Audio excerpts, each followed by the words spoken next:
through the valley of the shadow of death, I take a look at my life and realize there's nothing left. Cause I've been blasting and laughing so long that even my mama thinks that my mind is gone. But I ain't never crossed a man that didn't deserve it.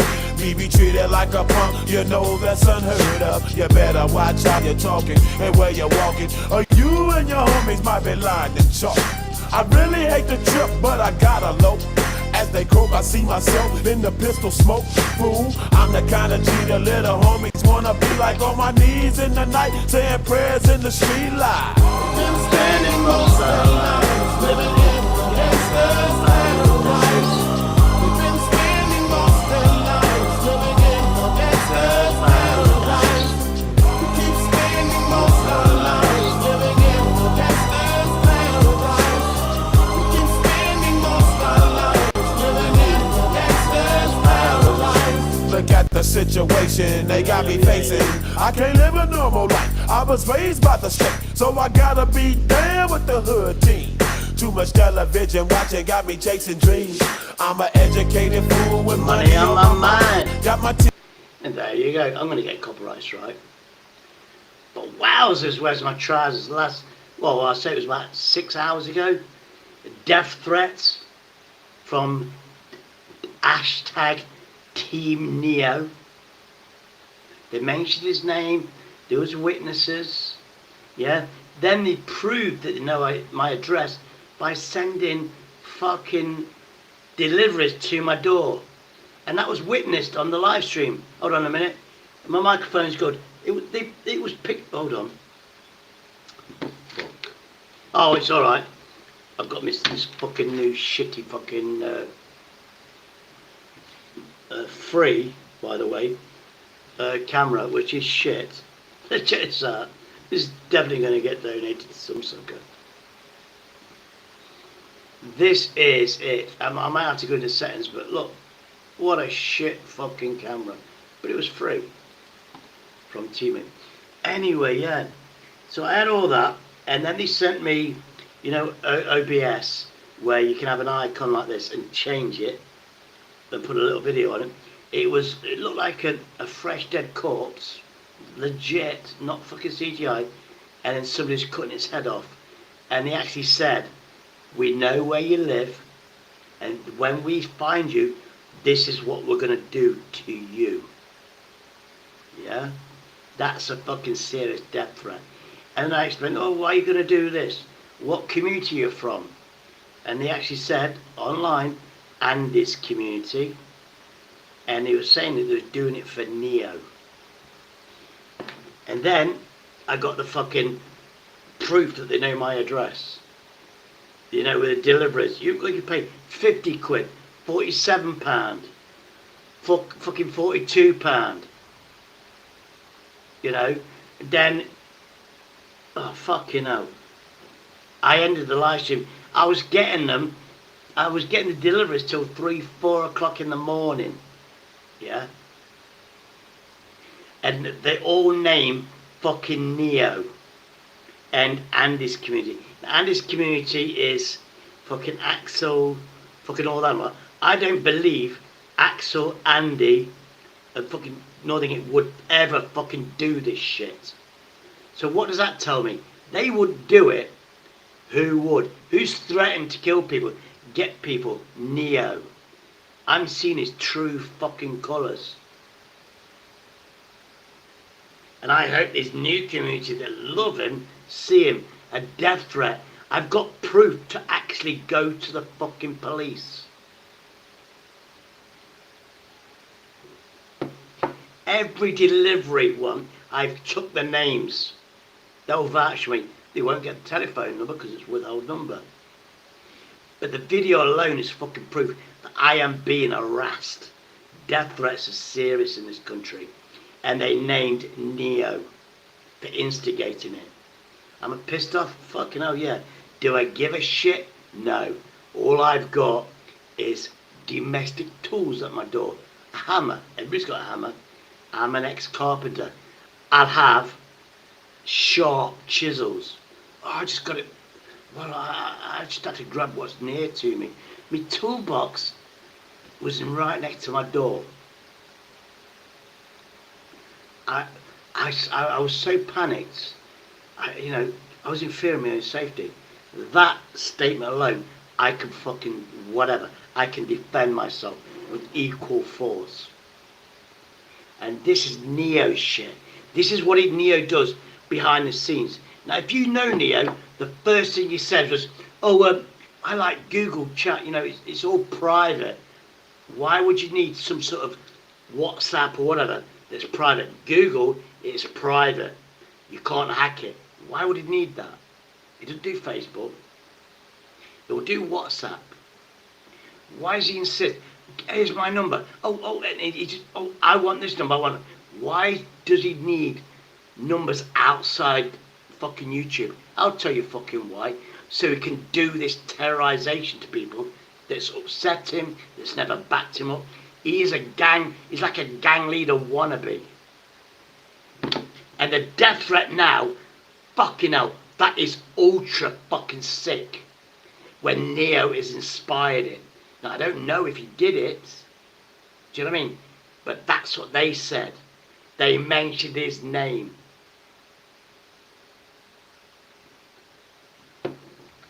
What do I do today? Do I ignore it, thinking that it's YouTube? The thing is, I would have ignored it. But when delivery, that's like a warning. When you get deliveries to your door, where you have to pay cash, 50 fucking pound, that's a warning. We know where you live. These are English people, yeah? 2 fucking hours away from where I live in the Midlands. That is worried me. I've got heart problems. I don't need stress. Neo is an evil prick. He's relentless. He gathers fucking haters to fight his own battles. He's safe in America. But I tell you something that he reckons is hard. If he come to England, I'll fucking face him. He can have a samurai fucking sword. It won't fucking stop me. I'll fucking annihilate the cunt in a fair fight with no weapons.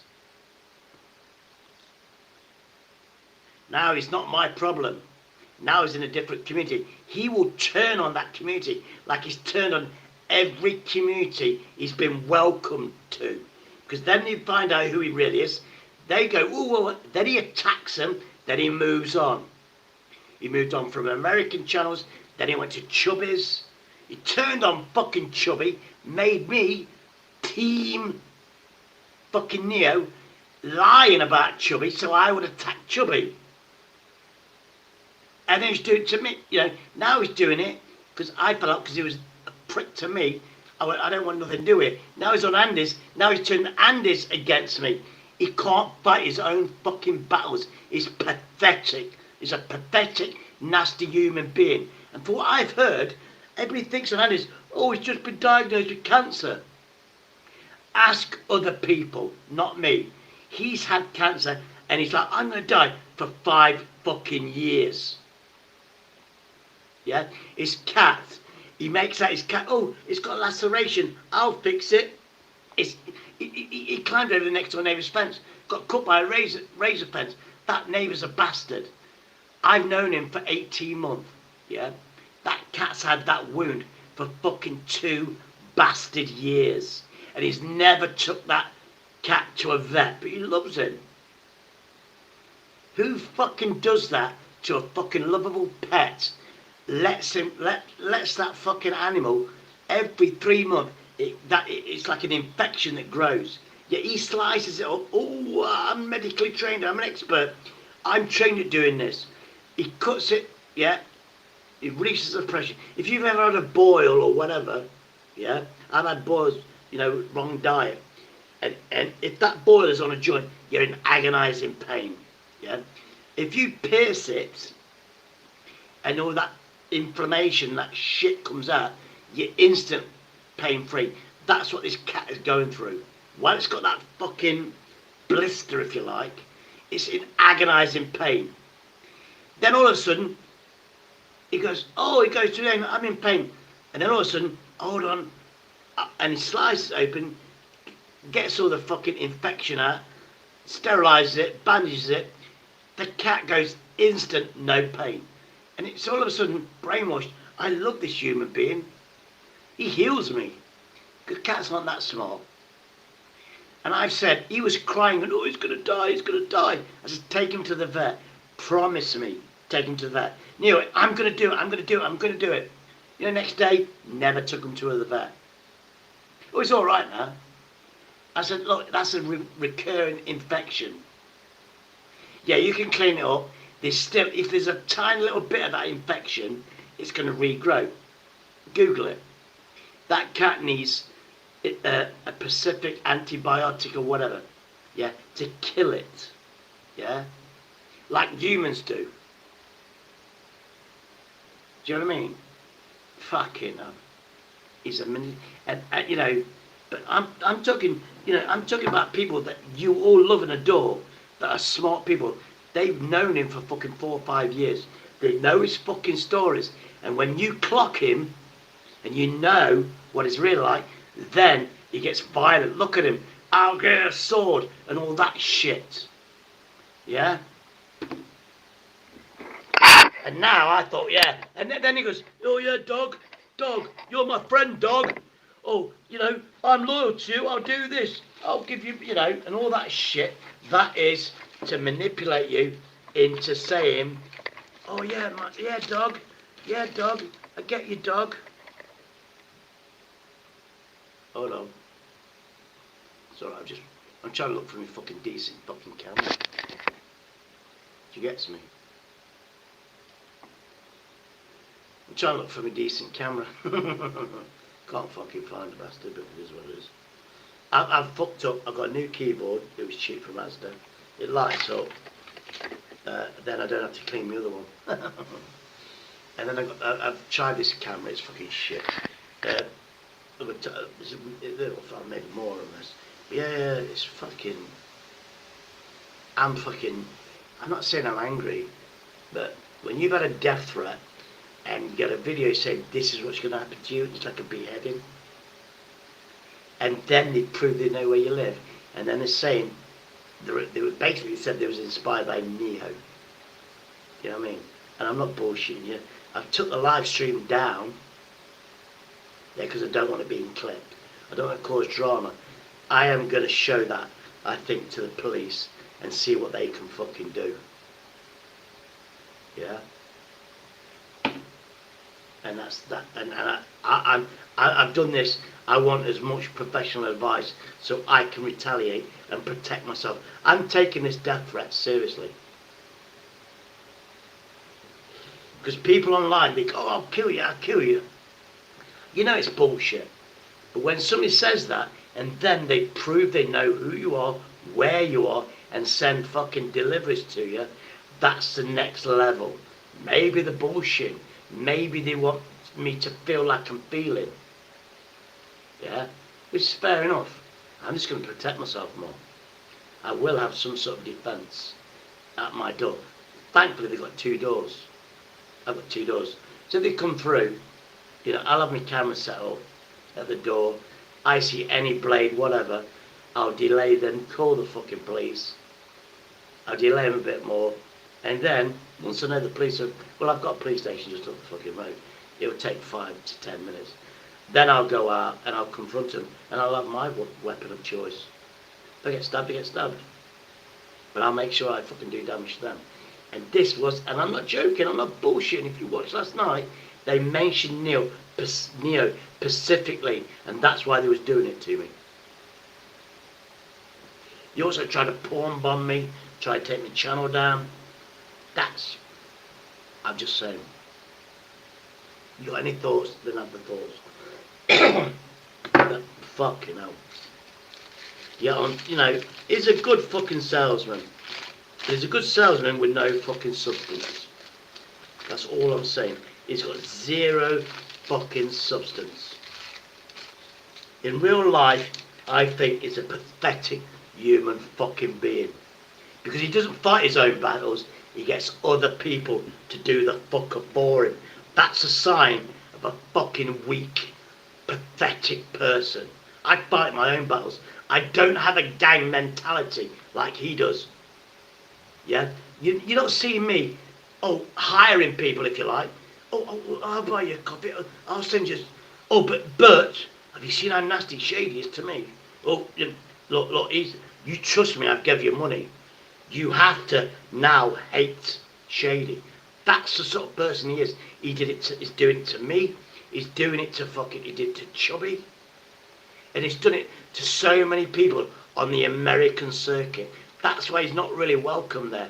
And when he chats bullshit, which is being proven, they call him out every single fucking time. And he doesn't like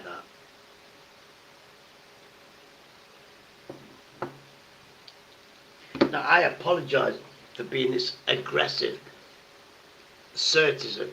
You notice, I'm not fucking threatening to fucking kill somebody like he does. I'll tell you something now.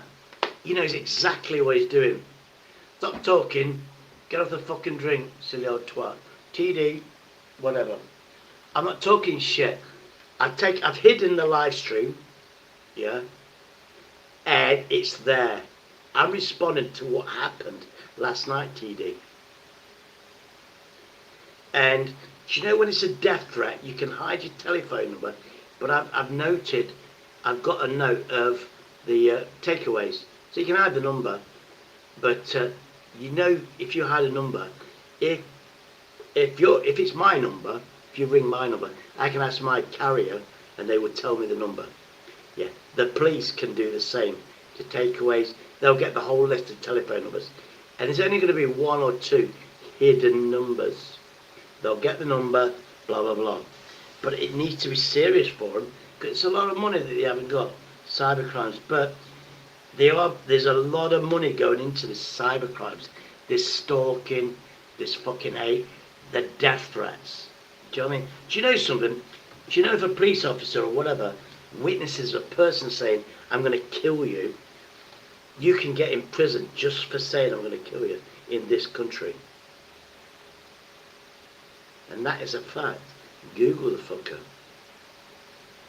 Because when you say I'm going to kill you, that's like premeditation. They take it seriously. You know, you can say it as a fucking, oh fuck off, I'm going to kill you. But if that person you say it to takes it as serious, then that is verbal assault. It's assault. Assault and battery. Assault is words, attacking words, dangerous words. Battery is when you physically touch the person. How many people do you know? You heard, oh, it's been done for assault. That means verbal attacks.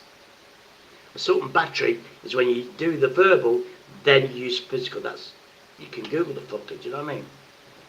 I know, because maybe I've been charged a few times for it. You know, battery side of it. Allegedly. But yeah, Neo now, next fucking level. Next fucking level, that twat. Is such a fucking... And he doesn't fucking give up, does he? Hey, Cass.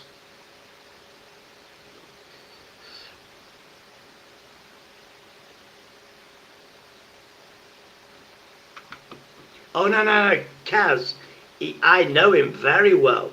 He's a revengeful prick. He will do anything.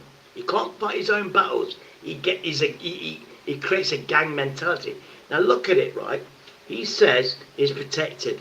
He got shot by a Crip, yeah? Which is probably fact. But his daughter, now then they changed his identity.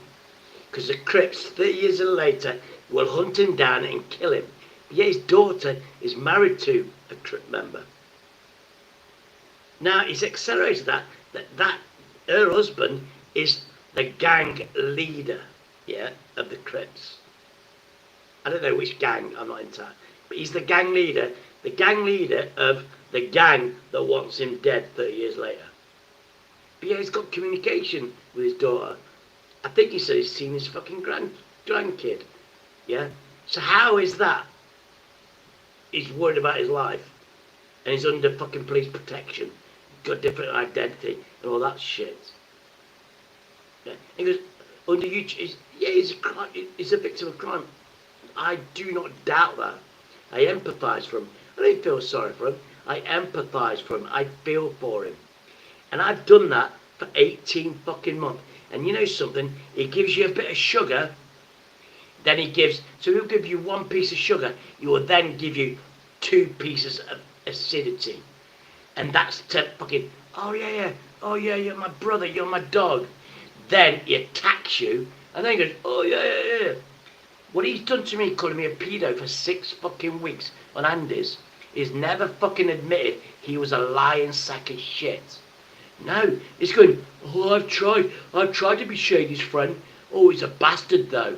He won't, oh, but I'm trying, I'm a good person. Hold on, if he was a good person, why did you fucking lie out of your fucking arse and say on a live stream I was fucking being a pedo to an 11-year-old fucking girl? It never fucking happened. Nothing like that happened. But he swore blind, he saw it. But if he saw it, why didn't he do anything? Why didn't he report me to the police?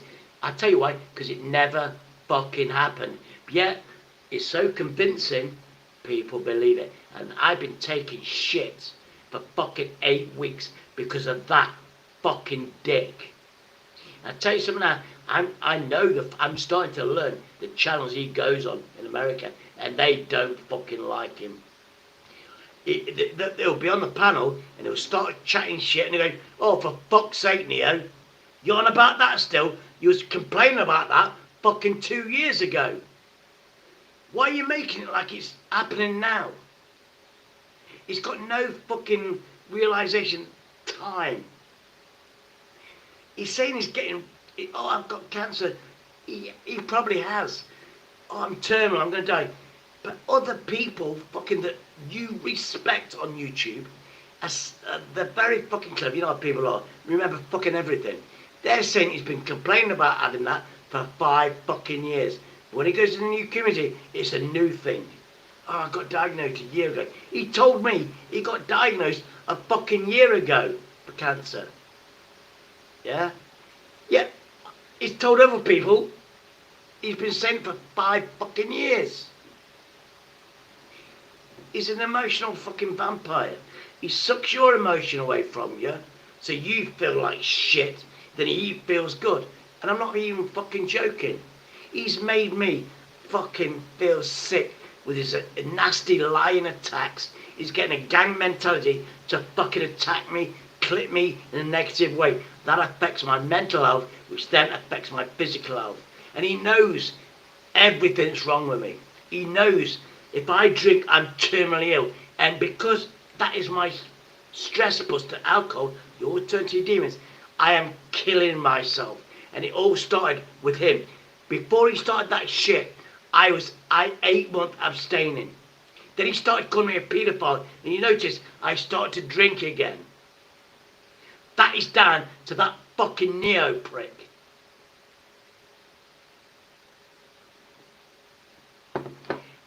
And what he does is conviction. I've never attacked him first. He started on me, calling me a paedophile. Now, if people think I haven't got friends. Yeah, people don't come in my chat, but people like me for who I am. They might not want to come on my channel. But have you noticed now, and I've done fuck all about it, people are starting researching videos of him coming up saying he'd wank over a picture over a child. Have you seen that video yet? That is fucking Neo. And somebody else told me, you know, he's driving, getting his fucking cannabis and shit, which that video alone can take you could get a strike. That video alone. YouTube doesn't like that. It's promoting cannabis sales by just letting that person, and Neo knows this shit. He's done it to me. I tried to monetize. I got a list of why, and it was about cannabis, illegal substances, and promoting them. Well, I thought, what's promoting? Him driving to that fucking place to get his drugs is promoting buying cannabis, and that's against YouTube guidelines. Yeah. Anyway, and he knows this shit.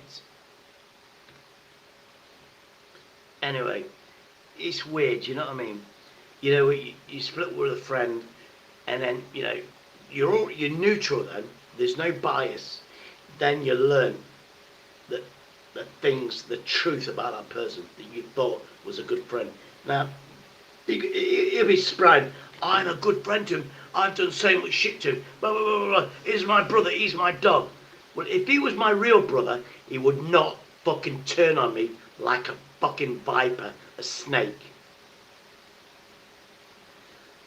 A real friend was, look, I don't know, a real friend would go, look, our personalities are changing, we'll get best friends, but I think you're going in one direction, I'm going in a different direction, we'll probably be incompatible, and I'm moving away or whatever, respectfully. That's how true friendships I've dealt with and they've dealt with me. But I see them, and if I see a bloke, my best mate from 10 years ago, it's a fucking hug, not a handshake, because we are fucking friends, we're brothers. And if I say I'm getting shit, they would step up. That's a fucking friend. And a friend never fucking backstabs you. I don't agree with Strictly. And maybe what he's saying about Neo is fucking not 100% right. But I guarantee I've been silent, nobody sees me, but I'm watching and I'm learning. And when you're neutral, you start picking up at this shit. You know, the sales techniques and this and that, the other. Yeah, and I've seen that. And I reckon a lot of the stuff that Strictly said is fucking correct. Do you know what I mean? The military, I believe that. But the sniper, you know, less than 3 years, for fuck's sake. You cannot join as a kid and within 3 years be an expert sniper and go into a dangerous war zone, even though it's a different campaign after Vietnam, and be that one of the few fucking head snipers. No fucking way. You've got to be trained. Oh, well, then again, it's America. Can you see through a scope? Yeah, you're a sniper. In England, you have to fucking know. You have to do the geometry, the drop. You know, you have to know that a bullet never fucking shoots in a straight line. The further it gets, gravity drops that bullet. So let's say 1,000, old school, open sights. You know that your open sight is set at 100 yards. And if you shoot, it will hit that target 100 yards. If that target's 200 yards, you have to adapt to it. And what you do, you shoot maybe a foot above the target. Yeah, 200 yards. And then it'll hit the target. And then, maybe at 300 yards, you have to adjust again and go above. And then 300, it'll hit the target without a scope. A scope now, it's the same principle, the old time. A modern one will automatically adjust this piece of piss. But he's old school. He would have to do it the hard fucking way. And that takes skill, dedication, and time. And you're not talking new recruit shit. So that to me is a lie. Because I've shot fucking guns in the military. And I'm not joking. I wasn't in the army. I was in the territorial army. I was in the Sea Cadets. Now, you're going to laugh. But they used, in Sea Cadets, they used real Royal Enfields, but converted to a lower caliber for kids, yeah? But it was real, it was a real gun. It could have killed anybody, yeah? And I learned that technique. My mate used to shoot for Derbyshire. And I'm talking, I was in that crowd. So I've shot fucking firearms in the 80s. 44 Magnums, 357, Dan & Wesson, Smith & Wesson. I fired. I know, I'm not a fucking expert, but at least I can say I fired them. Yeah? I know how it feels. I know that when you get a gun, you fire it, the fucking adrenaline rush is amazing. You feel like Superman. Nobody can fucking touch you. And that feeling with a gun is dangerous. And that's what happens in America. Thankfully, they banned it here. But now they have knives. But at least when you get stabbed, you get survive. Anyway, I'm fucking shit. I'm panicking now. See what my heart rate is. But this is just a fucking thing. People need to know the truth. And people that support me will watch me. And I'm telling them that's what's happened. And they mentioned Neo's name and Andy's channel. And they're in Andy's community. And they are doing this for fucking Neo. And it was a video that was shown of somebody's head being cut off, and then they actually said, "We're coming for you. We're going to do this to you." And their excuse was, "We're doing it for Neo," and they're from Anderson. Trust me, ask people that was on my live stream.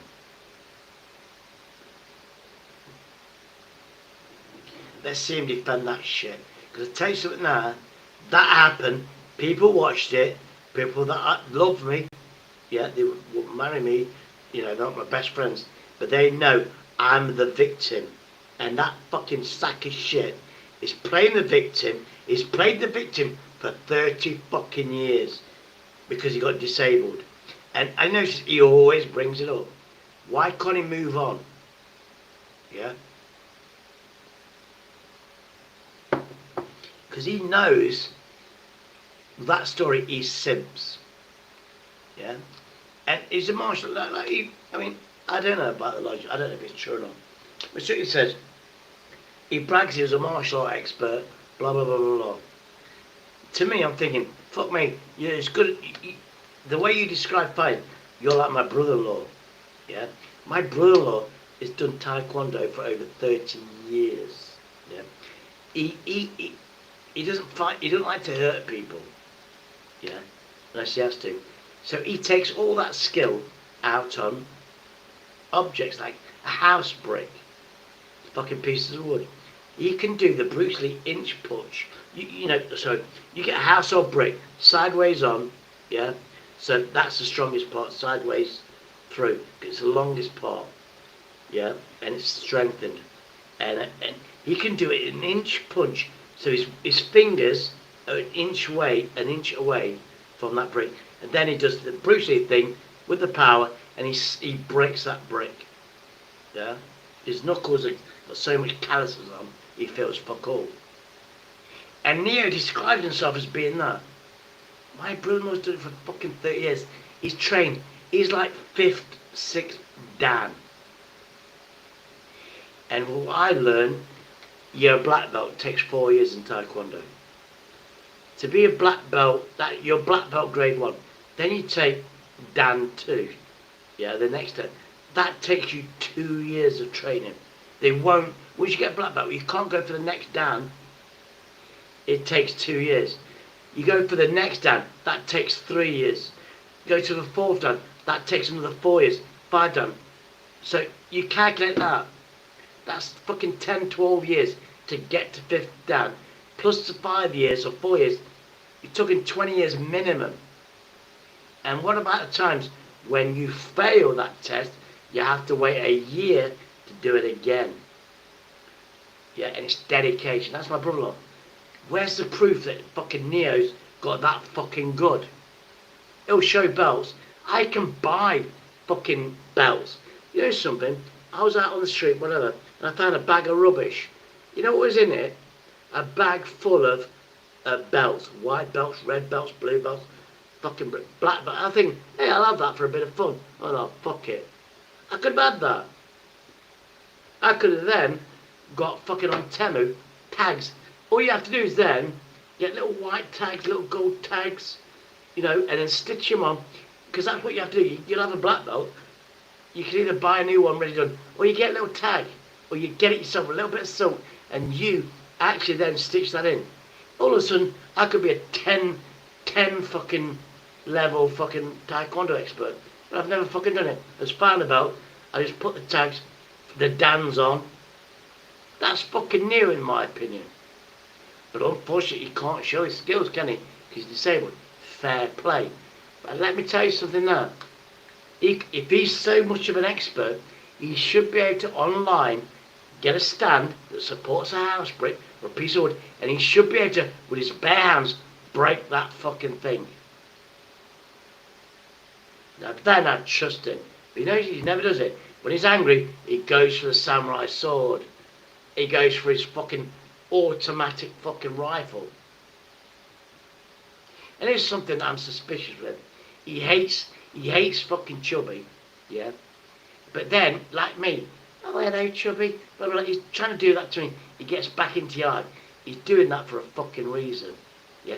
Chubby got monetized, yeah? And notice he's not monetized. But guess what happened?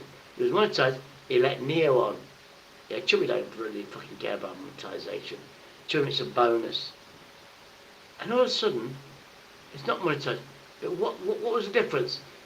Neo fucking with his bong going, that's an illegal substance and it's promoting it. YouTube doesn't like that. You will lose your monetization. And you won't get it if it happens. I didn't get it because of him doing it. And YouTube told me that I didn't get it because of what was happening. The only thing that was happening was illegal substances, was fucking Neo. And Neo was promoting it. Oh, get this, get that. They check your channel, they check your videos. Now he's on Andy's channel, and Andy's doing it, it's got monetized. But they check. Do you know what I mean? YouTube don't fucking pay you, yeah, for fuck all. The algorithm says, blah, blah, blah, you've done it. Then you get a human being to check your fucking channel regular basis. That's, I believe, that's why only Chubby knows, but he's lost his monetization. I think Andy's going to lose it as well. But then again, what? Actually, I don't give a fucking shit. I think I'm suspicious about how Andy's channel is growing, but it's not my problem. I don't give a fucking shit. What I do give a shit about Andy is people are fucking. He's got 2 strikes because he's so nice. Andy needs to harden up and go, you know something, this is my channel. AK, I'm not showing this video, blah blah blah. Andy knows he's had a channel taken down before on Facebook from what I've heard, or he's lost his monetization, whatever. He doesn't know YouTube, right? He's got 2 strikes. He will not get a 3rd strike. He'll get a 3rd strike. He will lose his channel. He's got a successful 2nd channel with 0 strikes. He should be using that. Yeah, you're going to get less users, but he needs to let the 1st strike expire. That's 3 months. Then he's only got 1 strike. Then he can play videos, whatever he wants. Do you know what I mean? He's worried about losing monetization. I wouldn't give a fucking shit. Because if you haven't got a channel, you're not going to get monetized anyway. Don't forget about the fucking monetization. You need to concentrate and block any chance of you getting the 3rd strike. Because once you've got 2 and people know it, you're a target. And you will be inundated with porn bombers. You'll be inundated with everything. So Andy, if you're watching, or Andy's friend, watch this fucking video and keeping it up. Serious fucking shit, do you know what I mean? Anyway, let's play that fucking song. Because I used to live in Normanton, Derby. Check it out, it's for real, for real. Pen in my hand and a gleam in my eye. I'm a loped out gangster, set tripping banker, and my homies is down, so don't arouse my anger. Fool, death ain't nothing but a heartbeat away. I'm living life, do or die. What can I say? I'm 23 now, but will I live to see 24? The way things are going, I don't know. Tell me why are we so blind To see that the ones we hurt are you and me. Most our lives living in the gangster's paradise. We've been spending Most our lives living in the gangster's paradise. Forget the situation. Living in the gangster's paradise. keep spending most Our lives living in the gangster's paradise. Forget Power the and the situation. Money and the power. minute after minute, Hour after hour. everybody's running. But half of them ain't looking what's going on in the kitchen. But I don't know what's cooking. They say I got to learn, but nobody's here to teach me. If they can't understand it, how can they reach me? I guess they can't, I guess they won't, I guess they front. That's why I know my life is out of luck, fool. Spending most our lives in the gangster paradise. Our lives living in and I've got my proper mic on now. Paradise. Most our lives living in the gangster's paradise.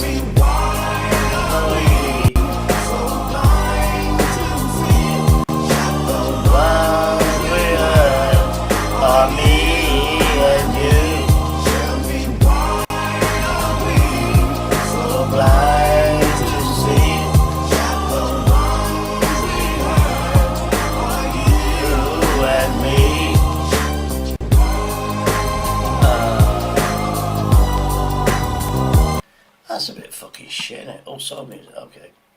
Yeah. I had done some shit, and then the shit and stuff like that. Oh, Black Box. Oh, fuck off. Well, I've got to have this one. It's a copyright, but who gives a shit? Gotta get up, gotta get up, gotta get up. Oh, gotta get up, Gotta get up, gotta get up. and time won't take my love away.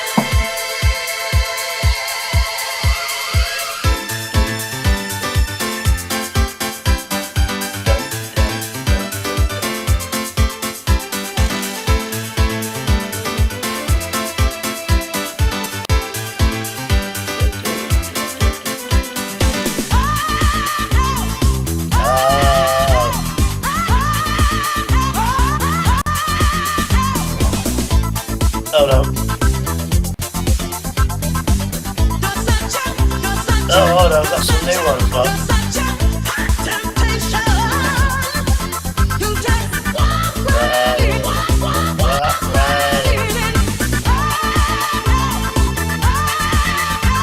Hold on. I ain't played this fucking. I love it. Everybody, everybody, everybody, everybody, everybody, everybody, everybody, everybody, everybody, everybody, everybody, everybody, everybody, everybody. Ow. This sounds shit.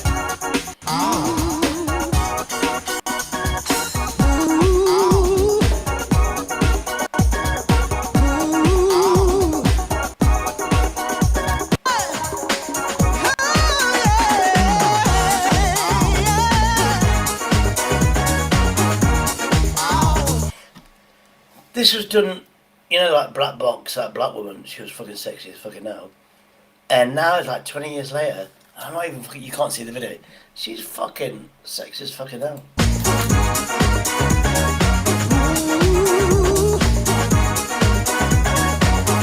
Honestly, 20 years later, she looks like she's aged 2 fucking years. Fucking gorgeous bitch.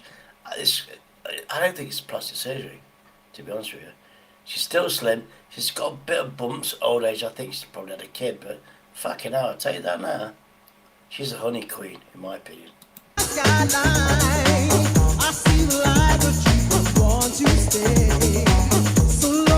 Anyway, I'm bored of that.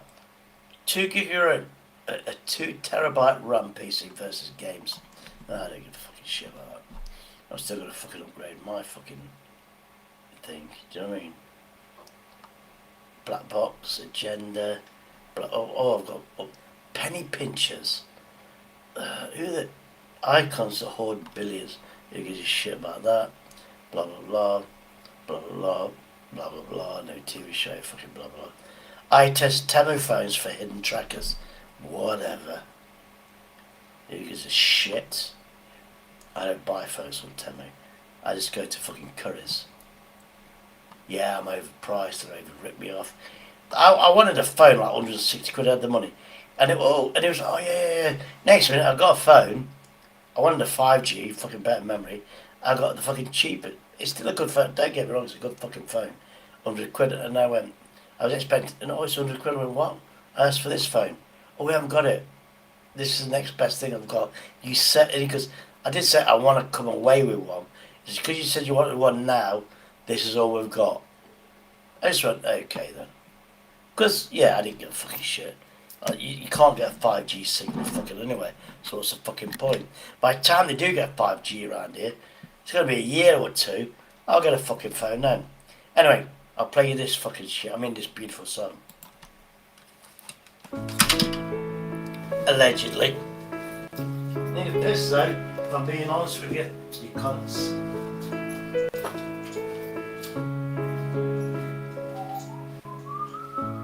I'm so tired of being here,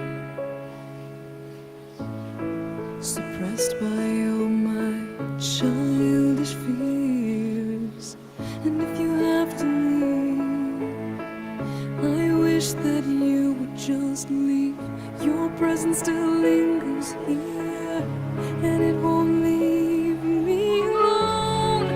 These wounds won't seem to heal. This pain is just too real. Yeah, I'm back. There's just Yeah, bastards. so much that Oh, I'm gonna see what's this now. I knocked on the door the other day. Or I knocked on somebody else's door. wipe away all of your tears, and you'd scream, I'd fight away all of your fears, and I held your hand through all Hold on. of the. Remastered. Come on. Is this the real? Have you seen Wayne's World? Now, obviously, this song was made well before. This is Queen. It's funny how when it starts off, there's three shadows. Obviously, everybody's died, but there's a couple left. Is this just Fantasy. See, I was born in this era, so I should know all the fucking words. But I think there's 20, 30-year-olds out there now, listening now, you know this fucking song. Do you know why? Because in them days, they knew, or we know, in the 60s, 70s and 80s, how to play fucking music that lasts a lifetime. Look at the shit you're listening to now. Do you think that's going to be about in 20 years' time when you're fucking old? Will it fuck? And there you go. caught in a landslide? I know, escape from reality. Open your eyes. Look up to the skies and see.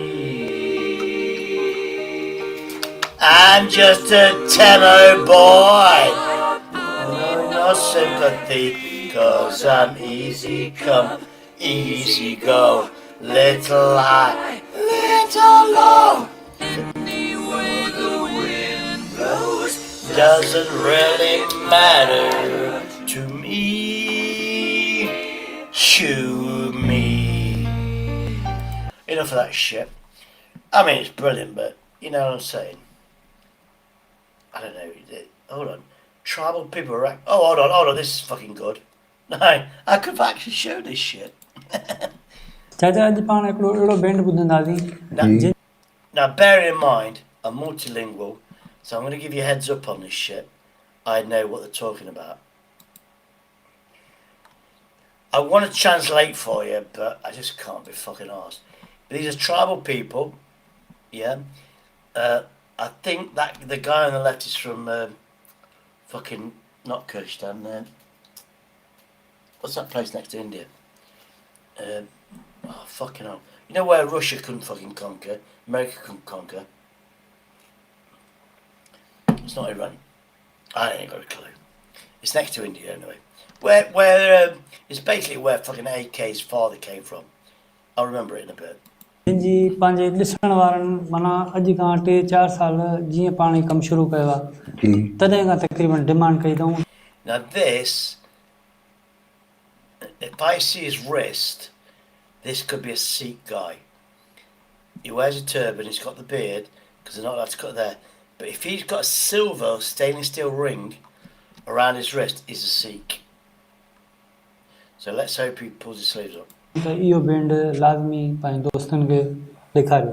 जी अच्छा माना 3-4 साल ताईं वीचारा उहो इंतज़ार Yeah, Muslim. I just know this shit. I've been in the area of the culture for fucking 30+ years. कंदा रहिया त लई करे न ॿुधंदा माना उन हिसाब सां तव्हां अंदाज़ो. He's the sort of guy you could walk up to him. Now, obviously, he's dressed up for this video, but you go, "Assalamu alaikum, brother," and he will respond to you. You got a beard like mine.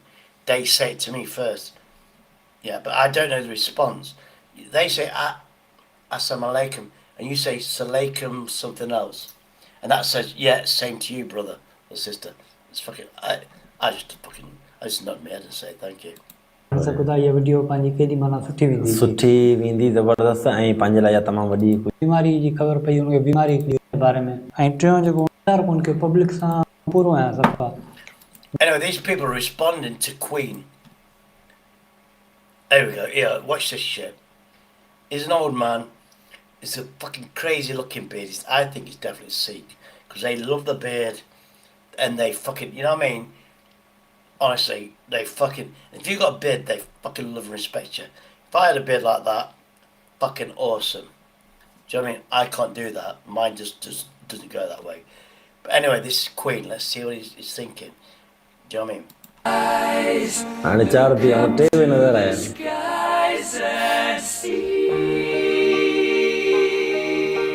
I'm just a poor boy. I need no sympathy. Cause I'm easy come, easy go. Little high, little low. Hit me where the wind blows. Doesn't really matter to me. Now bear in mind, this guy, I think that's traditional, is Muslim. The other guy's Muslim. The one with the turban, he's Sikh, which is a Hindu faith. So the Hindu faith is older than Christianity, older than Muslim faith, etc. So I know this shit, you know what I mean? So you got two religions that obviously Christians or Britain don't fucking understand. I don't, but I know more than most people. To me, Mama. Now this is poignant to me, and you'll see why. Because my mum loved me and she was devastated. I said something similar, but it wasn't technically murder, but it was something similar. It was like a childhood fucking thing. Yeah, I'm over it, and the other person's over it. Mama, I just killed a man. Put a gun against his head, pulled my trigger, now he's alive. Mama, life had just begun, but now I've gone and thrown it all away. Mama, ooh, now you can analyse that and say, yeah, it's made for pop music, but yeah, maybe it's a metaphor or some shit like that. I don't know the words. Mama, I just killed a man. It might not be physically killing. It could have been that you were so nasty, you destroyed that person, yeah, with nastiness. And then because you did that, you realised you became a bastard. So imagine, like YouTube, you know, childhood stuff. You're saying as a kid, and he was so nasty to somebody. Maybe you punched him. Maybe you just said, "Oh yeah, I'm gonna kill you," and all that shit. To put the fear of God into this victim, yeah? And then he goes to his mama, "Mama, I just killed a man." Maybe you just killed a bullet, it could be words. You know, I was so acidic, nasty, it was like a gun to that person's head. I destroyed him, yeah? He's going to be scarred for the rest of his life. Maybe it's that. Now, if you listen to the song and that sort of theory, then you can put that to other fucking people like Neo. Didn't mean to make you cry. If I'm not back again this time tomorrow, carry on, carry on. As if nothing really matters. Oh, it's got its own fucking disclaimer. Respect. Hold on, where's my fucking disclaimer?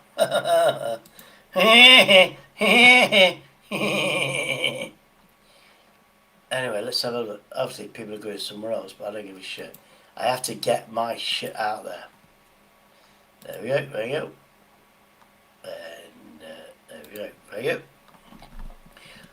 So let's carry on. Obviously, there's not a lot of Queen lovers out there, but I don't give a shit. Mama. अच्छा हींअर त हिन जा 2 हिसा गाने जा गुज़री चुका आहिनि. So, Adnam. So far, 2 parts of this song have been played musically, I mean.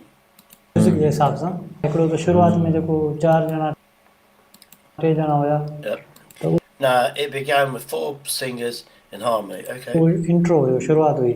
ॿियो वरी इन में थोरो Then it came to the part where it was singing softly. It's called a ballad in English. नरमी सां गाने खे बयान पे कयो, ballad चवंदा आहिनि अंग्रेज़ी में हुनखे. त पहिरीं ॻाल्हि त इन जो आवाज़ I don't know what they're fucking saying, obviously, but I'm just reading the fucking words. Makes me sound smart, like I know languages. First of all, how do you feel about his voice? Muharram. That name, I don't know if it's common or what. Muharram. तव्हां कीअं लॻो साईं? आवाज़ उसकी तो हल्को आवाज़ First of all, I feel about his voice, sir. Oh, there you. Yeah, because England ruled him. We made people say something. He's got a very light voice. Yeah, because obviously, if he knows, this guy knows fucking lead singer, what's his face, was gay, be a different fucking response, I reckon. अस्तस आरी कोई जीअं लतीफ़ जो राग में कोन्हे वराणी ॾींदा आहिनि ॾिस उहो बेसिकली उहो आहे ओपरा आहे हाणे उन्हनि खे Fucking hell, he's describing him as an opera singer. I think this is obviously going to go fucking well. Not fucking.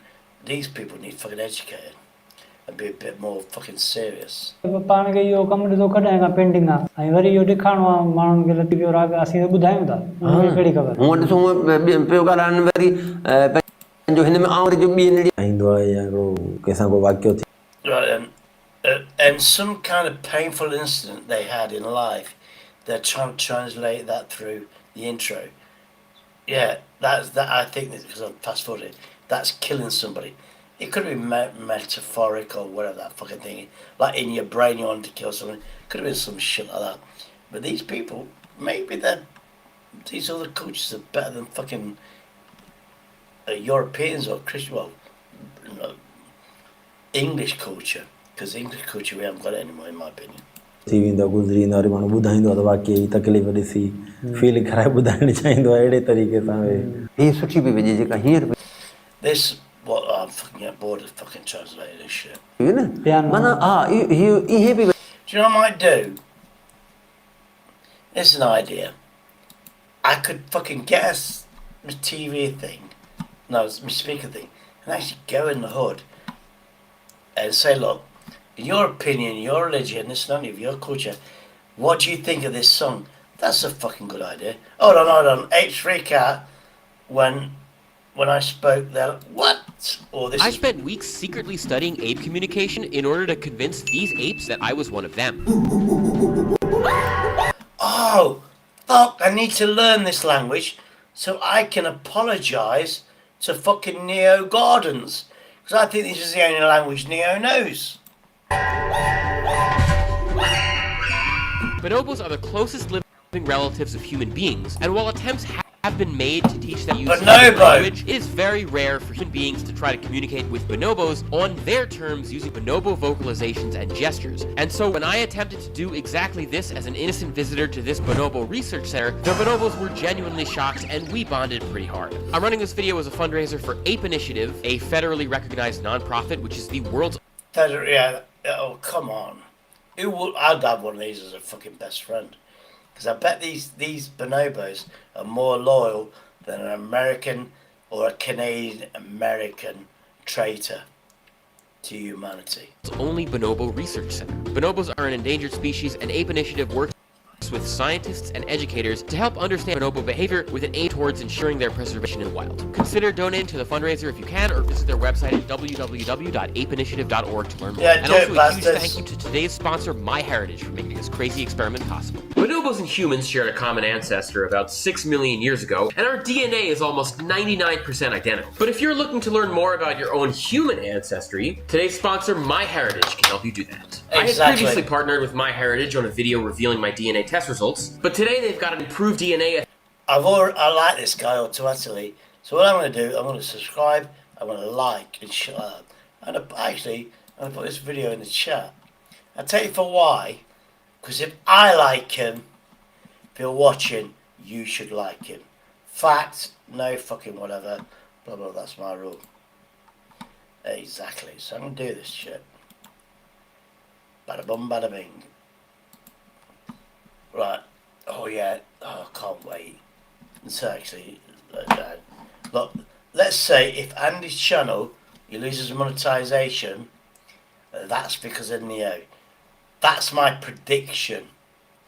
Which, that's what I'm saying. I don't wish it. I want it to never happen. But if it happens, that is because of Neo. Neo knows the fucking YouTube rules.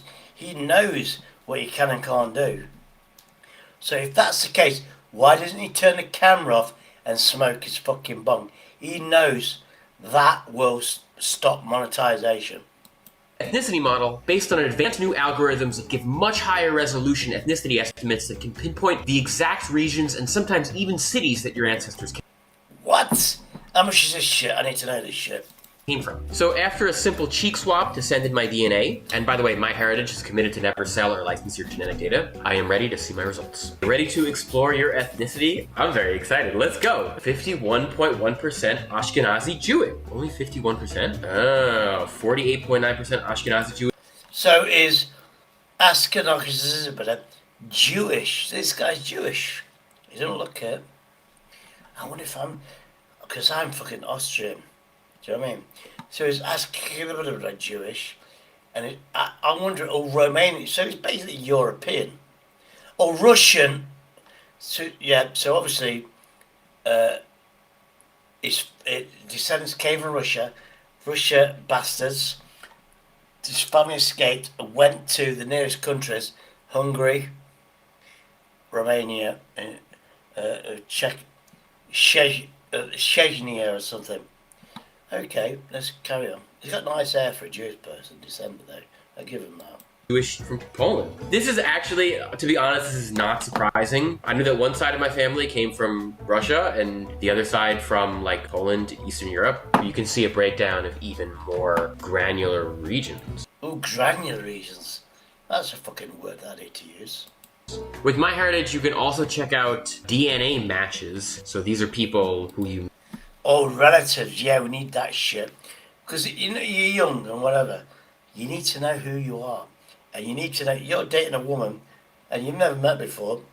You've never met in family parties. Blah, blah, blah. What if you get a DNA match and it says you're cousins? I don't want to make people paranoid. It happens all the time. With this technology, that's what I'd be fucking doing. But I want an instant thing. So I load my DNA into a machine, so I know mine, and the machine then takes sweat from somebody else, and then it'll fucking, and then it'll go red light, their fucking DNA. That could be a fucking cousin from fucking generations away or fucking 1,000 families away, because you don't want to interbreed, in my opinion. Seriously. match DNA with. And it looks like I have a second cousin. Oh, he's got a second cousin? What? In Switzerland? Hold on. You can find your own family with this shit. It's worth 50 quid. From Switzerland? What? No way. So make sure What? You fucking must be following me. That's my catchphrase, you prick. you click the link in the description box or scan the QR code and use coupon code XIAO, that's XIAO, for free shipping. And as an added bonus, you can start a 30-day free trial of MyHeritage's best subscription for family history research. Now back to the video, let's go. So nice to meet you. Oh, this is his cousin. Or whatever. This is awesome. You gotta have money. He's got like 7 million subscribers. This guy's fucking filthy rich. I think, forget about the money. I like the guy. I'd be his best friend all day long. Welcome to Des Moines. I feel like I'm in Area 51 over here. Little Jurassic Park for you. Yeah, this is actual Jurassic Park, and Oh, he's got actually going to the factory or whatever it's called, where they do the DNA testing. you've got to have bonobos, I heard, We do. We are home to 7 bonobos. in the middle of Des Moines, Iowa. The bonobos that live at Ape Initiative were all born in captivity. They don't have the skills to do well out. Oh, so they need to know how to make fire and shit. I'll teach them how to fucking do that shit. I need to go there. So these chimpanzees, our cousins, the closest relative you're going to have. Trust me, I've actually got a relative. It was years ago that actually looks like this. Less hair, but do you know what I mean? So these are like children that don't know shit. They don't know how to make fire. They don't know how to cause trouble. Oh fuck me! I could teach these chimps fucking so much. Out in the wild. So they're like rescue apes. Is it right they're the closest living relative to humans? Yeah, so in addition to bonobos and chimpanzees. Chimpanzees too. Yeah, so they're equally close related to us. They're our closest living relatives. And then bonobos and chimpanzees are actually more closely related to humans than they are to gorillas, orangutans, or any of the other primates. Oh, gorillas are fucking cute, aren't they? Look at, you know, if you saw a gorilla, you want him to be your best fucking friend, in my opinion. And when it's cold, snows there, that gorilla will hug you like a baby and keep you fucking warm. True, and gorillas are vegetarians with fucking big fucking teeth. But because you don't look, if you look like a twat or a vegetable, of course it's gonna fucking eat you. Who wouldn't? Really? So we're their closest relatives too. Yes. So the original researchers wanted to know if the bonobos could. Now let me tell you about education and dyslexia. I don't read books, this, that, and other. Somebody has to talk to me and teach me. If you're an ugly motherfucker, I'm just gonna ignore you. This woman, I would fucking listen to every word she says, and I would absorb her knowledge. And the best thing is, she's done the research, she's the expert. I just have to listen and fucking learn. No books involved. That's how I rock and roll. Learn human language. And so they were teaching them not only spoken English, but Actually, you know something? Do you see how she's gangster? She's got that fucking beanie hat. Most people put that tag on the front, say, oh, look at my brand. When you're above that, yeah, and you are stylish, oh, she's got North Faith. You put the tag at the side where your ear is. That's extra fucking wisdom, or that's when you look. You take coolness to a second level when you do that. You put the tag on the side. It's like, yeah, I wear North Faith, I wear branded names, but I don't brag about it. But what you do, you make sure you turn your head a lot, and then they see the tag on the side. That's a sneaky fucking way. Trust me. but these arbitrary symbols. Oh, they fucking signs. I don't know, pictures and shit. Fuck me, oh, fucking hell, these fucking monkeys are smarter than me. I don't know what this shit means. What the fuck? And so Kanzi knows over 300 of those individual lexigram symbols that he can use. Oh, is that say burrito? Oh, so he points at that and says, I want a burrito. Actually, why don't you I think, I'm getting there. I think the symbols here that says burger, human, there's, yeah. Oh, look, that's, yeah. I need to fucking know this shit, I tell you. I like, if you put it as a burrito, I'll just get, I'm a human, I don't know. So Kanzi doesn't have a symbol for every word or every food. And so sometimes he's posed with a new challenge, like being given a food item that he doesn't have a lexigram symbol for and seeing what he calls it. And so one really good example is he called Brussels sprouts trash lettuce. I'm sorry. Fucking hell. I want to see this fucking chimp. Because I love Brussels sprouts, but trash lettuce. He's definitely fucking almost shit. I'll tell you something like that. I know human beings on this YouTube. Let's not mention names like Laura Lou. But this chimpanzee seems more intelligent than her. Trash lettuce. Trash lettuce. Like in the sense of that's an insult to me that you would even give me Brussels sprouts because it's trash. Right, like the idea that he would even use trash, which refers to garbage, and like is not food, right? Right. It indicates some kind of like abstraction. Information share. I think all the vegetarian on it. So wait until I give him a chicken tikka masala or something like that. He's gonna fucking go fucking ape shit. Theory of mind, a lot of the things that we used to think were unique to humans, we actually think through studies with bonobos and other non-human animals that they have a lot of those capacities as well. Meeting some bonobos. I'm kind of nervous, to be honest. I don't think I'm gonna fast forward. Anthropomorphic legs. I'm so nervous. Here we go. I've got to do a good bit. Do the broadcast vocalization to announce my presence. We'll see if I can fool them into thinking I'm a bonobo. In a couple of different groups at a time, the bonobos enter the main room where I wait behind this door. They can't see me yet, but they can hear me through a two-way speaker setup. Our first group is just two bonobos, Kanzi and Tico.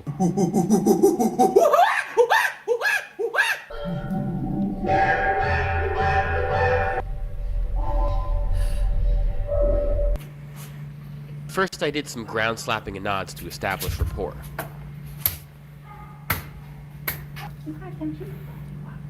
That's a chase me. You got him. Like an affiliated thing. This is my stab at bonobo playface and laughter. You always kiss at you. That's sweet. He's in thrall. He's sweet. They really enjoy affiliative tapping, so I tried some of that next. Along with these peeping noises while eating to establish my bonobo-ness. They really like looking in your mouth while you chew. The bonobos were genuinely... Hold on. Have you ever had food and went, There you go. Your big play face. I get bored. He's saying celery. Celery. You need celery in your mouth. You want Celery in the Ari to bring you celery. This is a smart bonobo that uses words and shit or pictures to communicate. It's basically speaking our language by symbols and shit. Water? You want some water? So he understands English, if you like, but he can't say it, obviously. But symbols, that's fucking next level. He actually communicates better than AK, the Starseed, in my personal opinion. Celery and water. So they play water chase where he'll get misted with the hose, and he loves that. So I think he's asking to get some mist with the hose.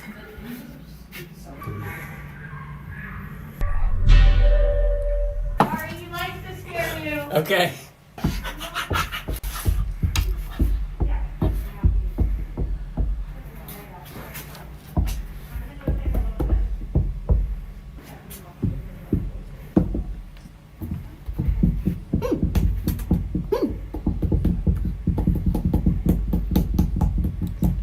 Fucking actually acts like AK, I believe. Let's fast forward this shit. Okay, Amanda, west or east Elmwood door, please. That's the question. If you're on a panel with AK, ask him if he loves bananas. That's him, yeah. Yeah. Yeah? We're like talking. Yep. Even from afar.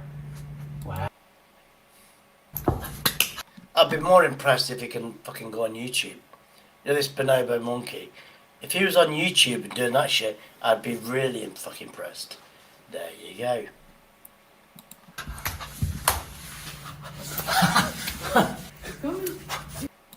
I tell you now, he's actually more intelligent and he's got more charisma, the bonobo, than most YouTube fucking legends. Do you know what I'm saying? That's my personal opinion. And it seems like Gigi rubbing is like... Oh, fuck that shit. You're pornographing me, you bastard. Can pick up, which I think they really did. They're endangered.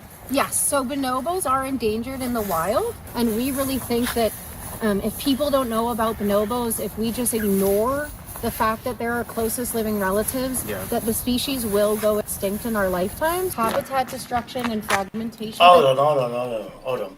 Because I'm disabled and shit like that, I can get a professionally trained dog that's a care, like, helps me out and shit. And if I've been told I can get a dog that's trained, I don't have to fucking walk. I'd be on my e-bike if it can do 28 miles an hour, follow me, obviously. And it will follow me on my bike, never leave my side, and shit like that. What if I can get one of these bonobos, dangerous creature, or endangered, and he's my fucking helper, if you like. And he has an e-bike, and he fucking follows me on an e-bike. That'd be fucking cool. And I'm bored of that shit. I put bread in a jar, it came alive. What? 130 days ago, I put nothing but bread in a jar, and you won't believe what happened. Mold grew. Big surprise. But wait, it's not just any kind of mold. It's fancy mold. You'll see. What? Challenge accepted. I need a job. I think I've got a coffee job. It'll be the same fucking principle. I'll have wash it out and shit, take the label off, and shit like that. You get me? You clicked on this, you brought this on yourself. If you're a normal person, you throw away your moldy bread. But I'm not normal, am I? Let's see what happens when you keep it for one water and one with 9 days, because nothing happened. That was until I saw this. You don't see shit, right? Wait, let me help. Still nothing? Are you blind? Just kidding, there's nothing there. Yeah, well, But let's it's fast something forward cool this. in jar 3. But first things first, jar 1. The molten there is growing very slow. It barely grew in 10 days. Boring. The second jar is still an omelette with spinach. But the third jar did change. Do you see it? It is the first time there is mold beyond the bread, just in the jar. World domination has started in it. There you go. Don't feel bad. That is coming from the idiot that spent 130 days filming that mold. Anyway, the third jar is always the most interesting. Some weird juice is leaking out of the bread, Fuck it up. hairy mold, and is completely covered. Oh, no. Have you ever poached an egg only to have the egg white fall apart? Now, what I've heard, when it's in the shell, you put it in boiling water, or you boil, you let it so it's no, let it settle. Put the egg in the shell, yeah, for 30 seconds, whatever. Then, yeah, put it in the fridge, and then to chill out. Then you put them in boiling water. But what you do, you might have to add maybe a bit of oil or vinegar or some shit like that. But then, you let the water boil, then you turn the heat off or low so it doesn't boil, then you put the egg in. Let's see if I'm correct. Oh no! Floating messily all over the pot. Many people think that poaching eggs is a chef's dish, something difficult to make and easy to mess up. But the truth is, it's not that you're doing it wrong with your hands. You're just missing a few crucial steps. Today, I'll show you how to poach eggs perfectly round and beautiful. I didn't know that. You can use the light on your fucking thing. Or I told you there's a bit of oil, didn't I? The white neatly wrapping around and the yolk meltingly runny, even if this is your very first time in the kitchen. If you've I use a big pan. I didn't know you could use a frying pan. That's interesting. ever failed at poaching eggs, this video is for you. The most important factor for a perfect poached egg is to use the freshest eggs possible. A simple and effective way to check the freshness of an egg is to use What you do, you get a jar with water on, and if it sinks, it's bad. If it floats to the top instantly, it's fresh. Let's see if I'm right. Use your phone or a strong light hold on, that's even better than the water trick. source. First, turn on your phone's flashlight and place the egg on your hand, shining the light directly through the shell. Observe the inside of the egg. A fresh egg will typically have a round yolk positioned in the center, a thick and uniform white, and almost no large air pocket. In contrast, an older egg will have a flattened yolk that moves easily, a thinner white, and a large air pocket appearing at the top of the egg. Okay. This method allows you to quickly distinguish between fresh and old eggs. So you need a marker pen. I've got some of these. So I check my eggs. Well, that's a good idea. Why don't I get a marker pen? Check it. I do the water one and go, but yeah, that's a good idea. Eggs without having to crack them into a bowl, ensuring you select the best and safest ones before cooking. Next, prepare a clean bowl and fill it with enough water to fully submerge the eggs. Told you. Add 1-2 tablespoons of lemon juice and a few fresh lemon slices to enhance disinfection and cleaning. Okay. Interesting.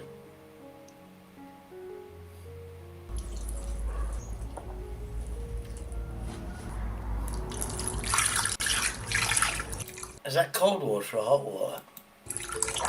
Then, gently place the eggs into the bowl and lightly shake or gently rub them with your hand to loosen the dirt and thin membrane on the eggshell.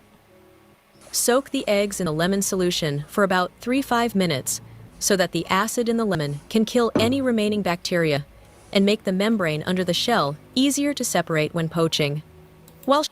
Oh, because the acidity. So basically, once it's boiled, hold on. Oh no, this isn't boiled, is it? Oh, you know, when you crack it open, I get you. Sharing this tip, I'm really curious to know, how do you usually poach eggs? What I do, I put them in boiling water in the shell for 30 minutes, put them in the back of the thingy, chill them, bring them out inside the outside of the, whatever it's called, and it uniforms. That's my theory anyway.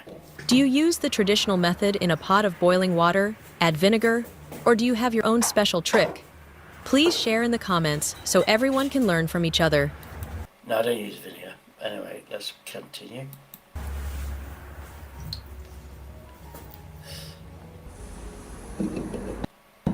Let's fast forward. Shallow pan with only 2 5 centimeters of water. Poaching, the eggs tend to flatten out and lose their natural shape, ending up looking more like fried eggs than poached ones. Regarding the water depth, I recommend choosing a pot with at least 7-10 centimeters, about 3-4 inches, of water to ensure the eggs cook evenly and maintain their round, beautiful shape. Once the pot is ready, I've got this induction thing. place it on the stove and turn the heat to high. Bring the water to a strong boil. While waiting for the water to boil, we'll prepare the eggs.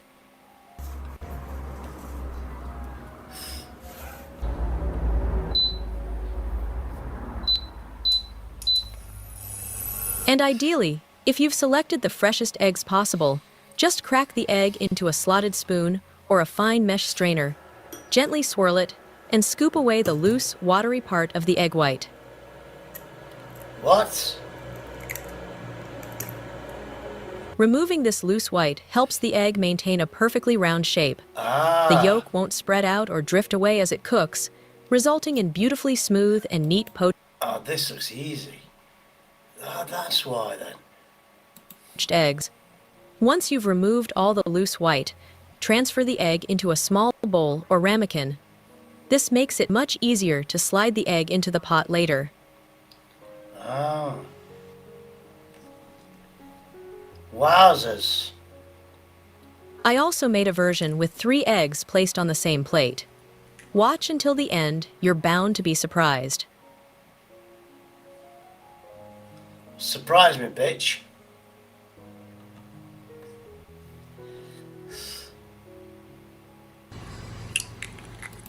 No, I'm just thinking out of the box. You have 3 of these, you got rid of this shit, and it's on a plate. They would easily slide on a fucking frying pan, and you're like a triple fried egg. There you go. Each viewer brings their own story, their own world, Yeah, whatever. their own little corner of life. Whatever. If you're comfortable, please leave a comment and let me know where you're from.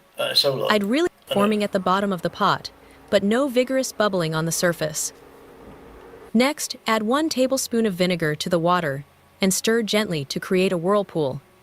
The vinegar helps the egg white coagulate quickly and prevents it from breaking apart. You don't need to worry about any sour vinegar taste because the high heat of the boiling water will completely neutralize it, leaving the egg with its natural, delicious flavor intact. Creating a whirlpool is definitely effective. I highly recommend doing this if you're only poaching 1 or 2 eggs. Once you've created a strong swirl, gently slide the egg into the center and watch as it forms a beautiful poached shape. Set a timer for 3 minutes for a fully set white with a runny yolk. If you prefer a slightly firmer yolk, add another 30 seconds. When the time is up, use a slotted spoon to carefully lift out your perfectly poached egg. Oh, I need one of these fucking things. Because you can use for pasta and shit, and also, I need something like this, because that's scooped up perfect, isn't it? Did you know, once they're made, you can then let it chill and freeze it, yeah?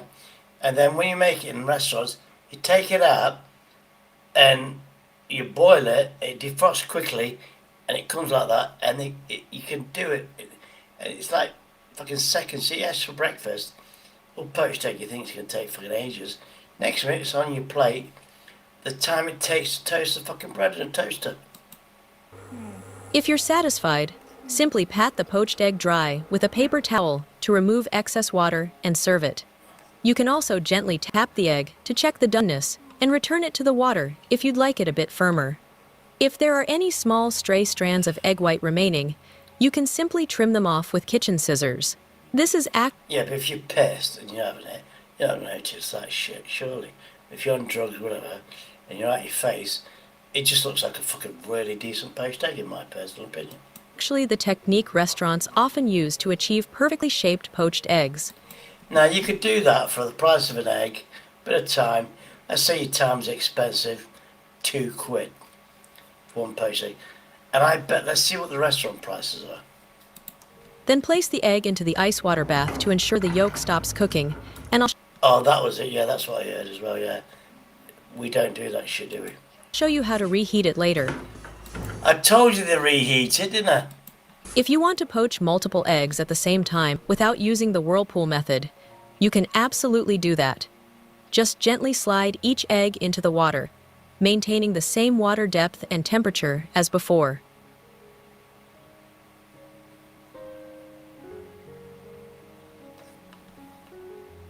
You can use a spoon to gently stir the water around the eggs to help them form a rounder shape if desired. You know the bits? I scooped that fucker up, you know, and put it on top. I'm really getting bored of this shit. Pan, along with 2 finely chopped garlic cloves. That's what I'm talking about, garlic cloves.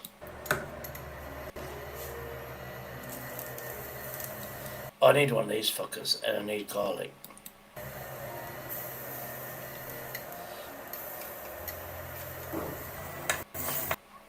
Add some mushrooms to the pan. Toss them gently with tongs. Saute for about 2 minutes, or until the asparagus is tender, but still holds its shape. Hold on, where's the asparagus? Then transfer the mushrooms to a plate. Next, squeeze the juice of 1 lemon into the pan and add some grated lemon zest.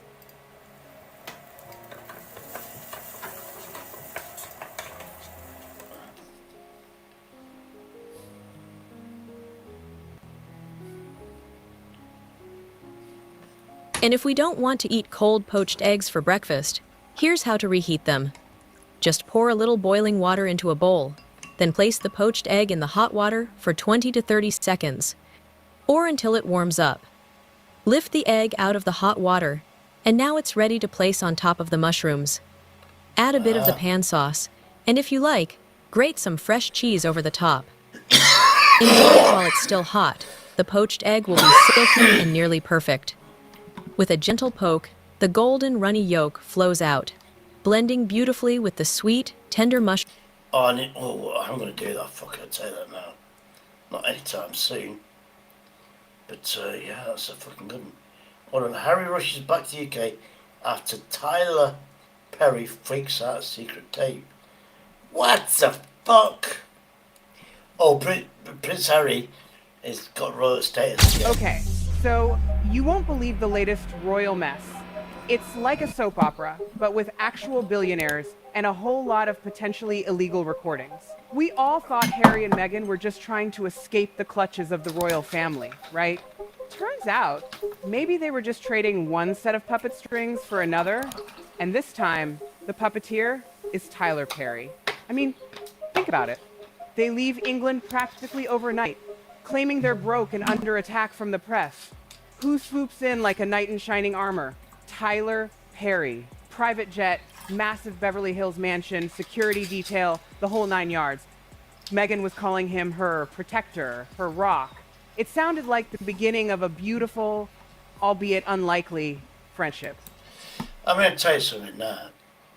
She's fucking dead sexy and attractive, but what you don't see, you see the beauty first. You don't see her personality. Yeah, that's the biggest mistake a man can make. That's fact.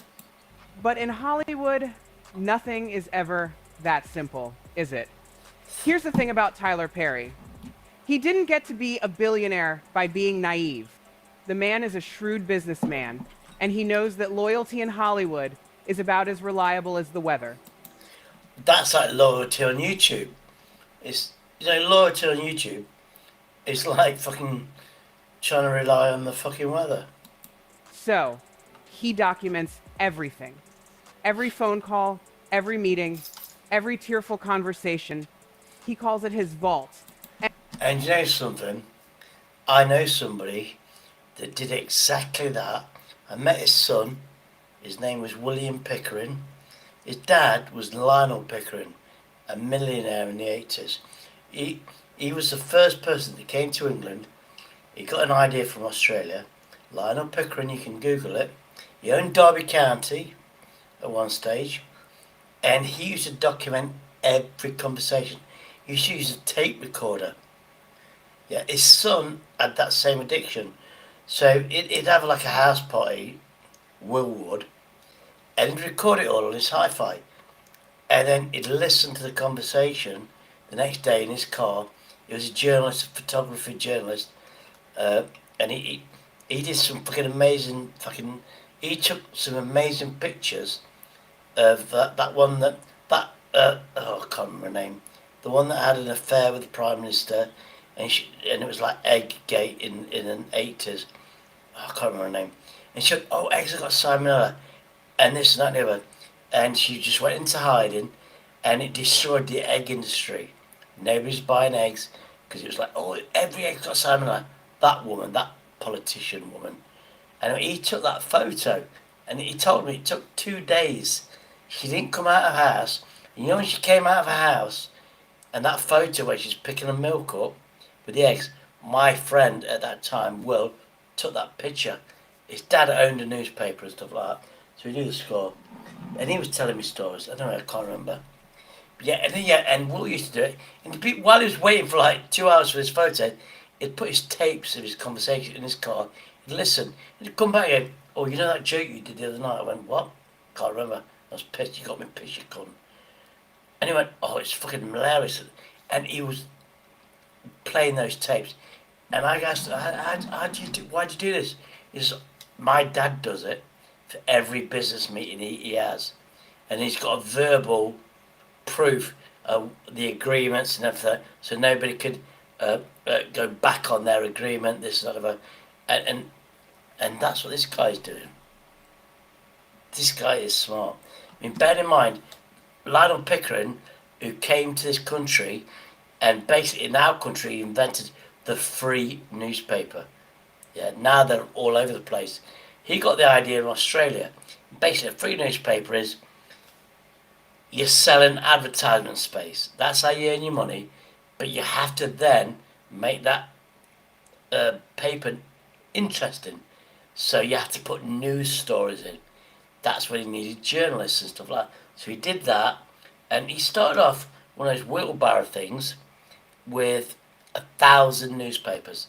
And he started from his parents' house, which is near the road ditch. I know the house.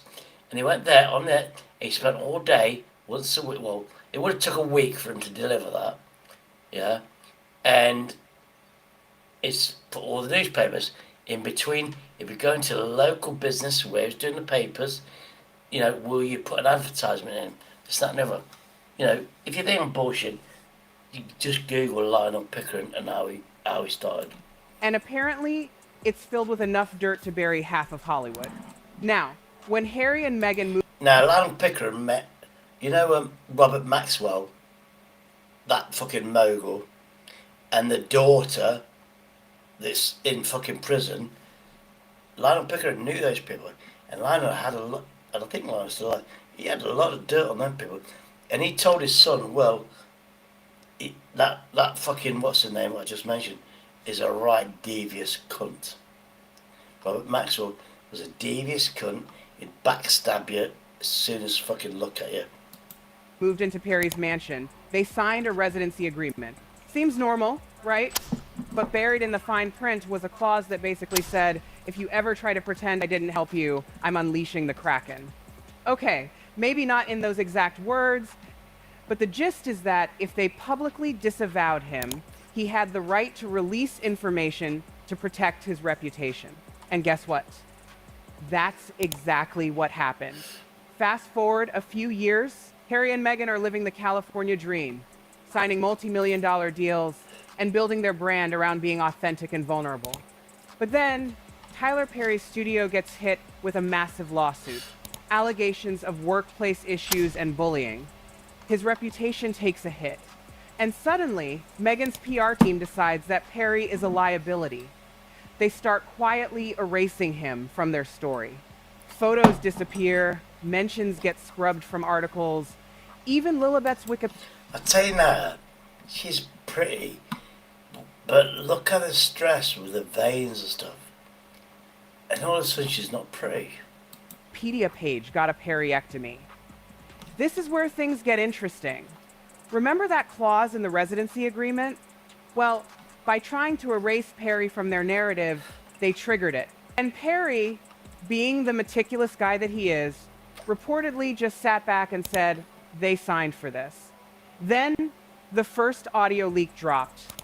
58 seconds of what sounded like Meghan and Harry strategizing about how to use the Diana card without looking like they were manufacturing grief. And Harry chiming in that Netflix didn't want them crying too much. It was enough to make everyone question the authenticity of their entire narrative. Were those tearful interviews and documentaries just carefully crafted performances? A week later, another clip surfaced. This time, it was Harry pacing in the background, talking about how they needed to balance looking polished with leaning into the pain without seeming manipulative. And then Meghan saying, then we show the garden scenes. Calm, grounded, real, nothing too emotional, until the third act. The third act! That's when people realized this wasn't just a couple sharing their truth. It was a calculated performance. Tyler Perry, meanwhile, stayed silent. No denials, no confirmation, just letting the world connect the dots. And that's when you know the real drama is about to begin. And it got even crazier. Turns out, the audio leaks were just the opening act. Perry wasn't playing around. He had a whole damn strategic repositioning plan. A document, people! A multi-page file titled... I'm bored of that shit. Hold on. Oh, there's a guy in England.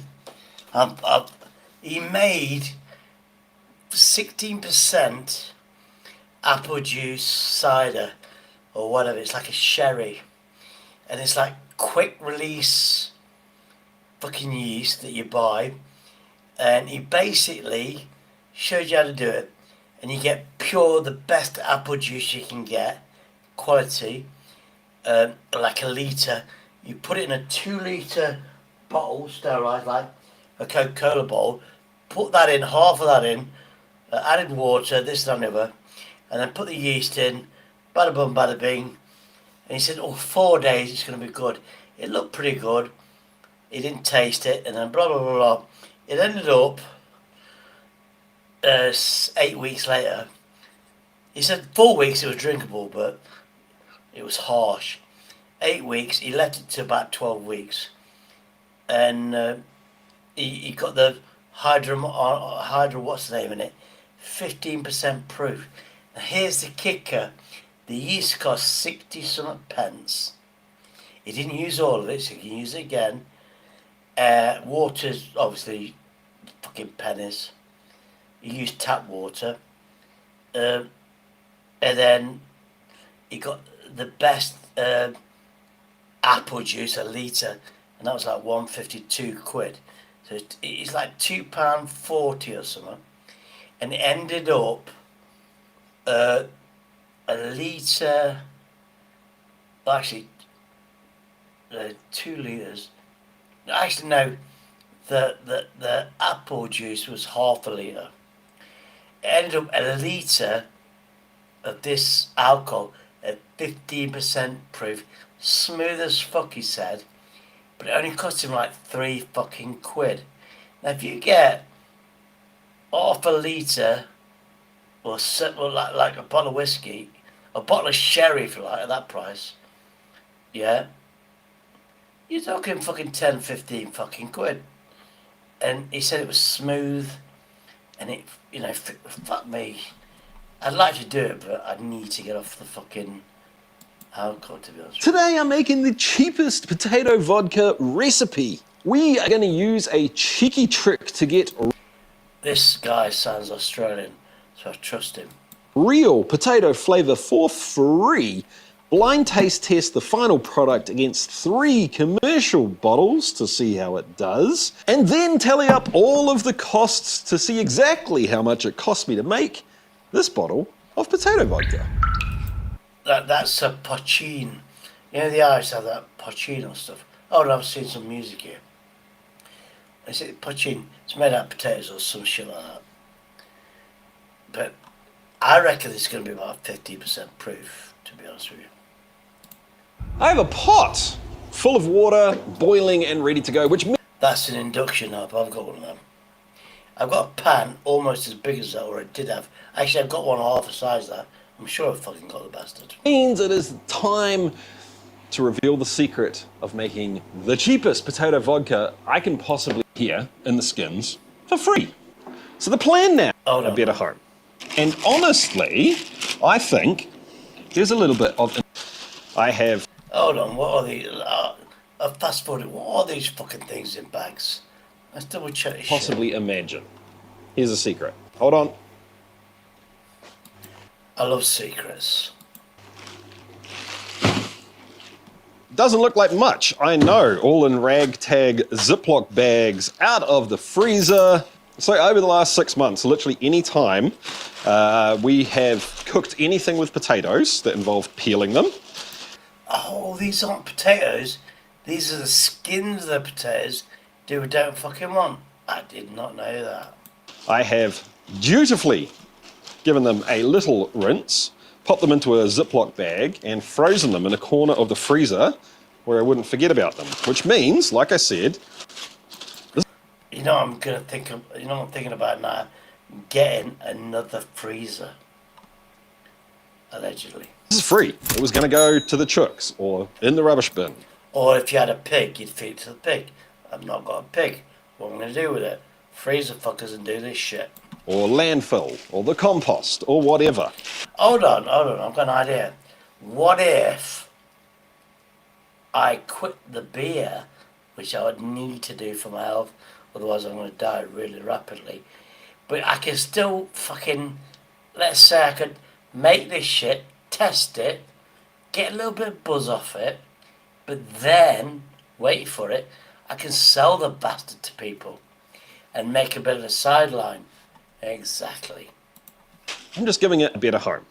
And honestly, I think there's a little bit of interesting method to my madness here, because I know from doing a bunch of cooking with potatoes that a lot of the potato flavour, the flavour that we... Yeah. Everybody says, the flavour's in the skin. Your onions, that brown onions, oh, it's disgusting. You get that brown stuff, it is dangerous, but you can make a tea out of it, and it's fucking beneficial. All the nutrients is in the skin. Google it. I'm not an expert, but you just fucking Google it. Hold on, what's this shit? I ditched my fucking iPhone. These smartphones should not be this cheap. Oh, what brand is it? I need one of them, man. That's a Motorola, I've got one. I need a new fucking SIM card because people have got my fucking phone number. Think of as potato comes from the skins. So although I've only got the skins from about 20 odd kilos of potatoes here, I estimate, I think there's actually a buttload of flavour, like a good portion of the flavour from 20 kilos of potatoes is right here in the skins for free. So the plan now is to bring this back up to a simmer and then let it go for a good long time. How long? I don't know exactly. I'm going to start with about half an hour. I just want the skins to start kind of breaking down a little bit and really get all of the flavour out of the skins into the liquid so we can make our wash and get this flavour into the bottle at the end of the video. So basically what he's doing it's called a liquor. When you say liquor, in America liquor means alcohol. In England, liquor means water. So when you make beer, they use the local water, the local rivers. Each river has a different ecosystem, if you like. Different this and that. So, Burton-on-Trent is famous because whatever river it was, I've seen the river, fucking ginormous. but it's like shallow. It's fucking dead wide. I mean, we've got the River Derwent going through Derby, but it's like quite narrow. I mean, you got decent bridges. Burton-on-Trent, the bridges are like fucking hell. If they've got arches on them, they've got like fucking 10 or 20 fucking arches. It's that fucking long. You go from one side to the other. An able-bodied person, it'd take 10 minutes. Go in Derby, any bridge, fucking 3-4 minutes to cross. But Burton-on-Trent, because of that ecosystem, the river, it's out wide, it was ideal to making beer. And it is a beer town. Anyway, etc. So what he's doing is getting water and he's putting this in. So all the goodness is tainting or adding something to normal water which you need to make beer, vodka and fucking all sorts. So that's my theory, and let's see if I'm right. Video. Hopefully. So this, now it's cooked, you can just get the juice and then just feed the fucking things to fucking animals that like vegetables, like pigs and shit. Actually, that looks so fucking edible. Actually, you could fucking strain it off, have some chips, have a beef burger or sausages, and add that to it and say, this is vegetables. I'd fucking eat that shit. So our potato skins are kind of broken down, semi-translucent, powdery, some may even say flaccid, and... Flaccid, that's a fucking nice word. And I thought I was educated because I'm fucking English. This guy's obviously Australian, and I think they put education with push words on their fucking go-to list to make us English people sound like idiots. That's my personal opinion. The aroma and taste is insanely potatoey. It's like potato concentrate, actually. I have two fermenters here, both of which are kind of semi-full. I'm going to get everything we need into them first and then come back and figure out total volume. So I'm going to try and split roughly the liquid from this and the skins from this evenly into each bucket. Oh, so you put the skins in as well. Okay, fair play. But keep in mind that all of this is going into the same still in the end. So if one's a little bit different, doesn't really matter. The still is where you're making alcohol content, that's hopefully it's like 50%.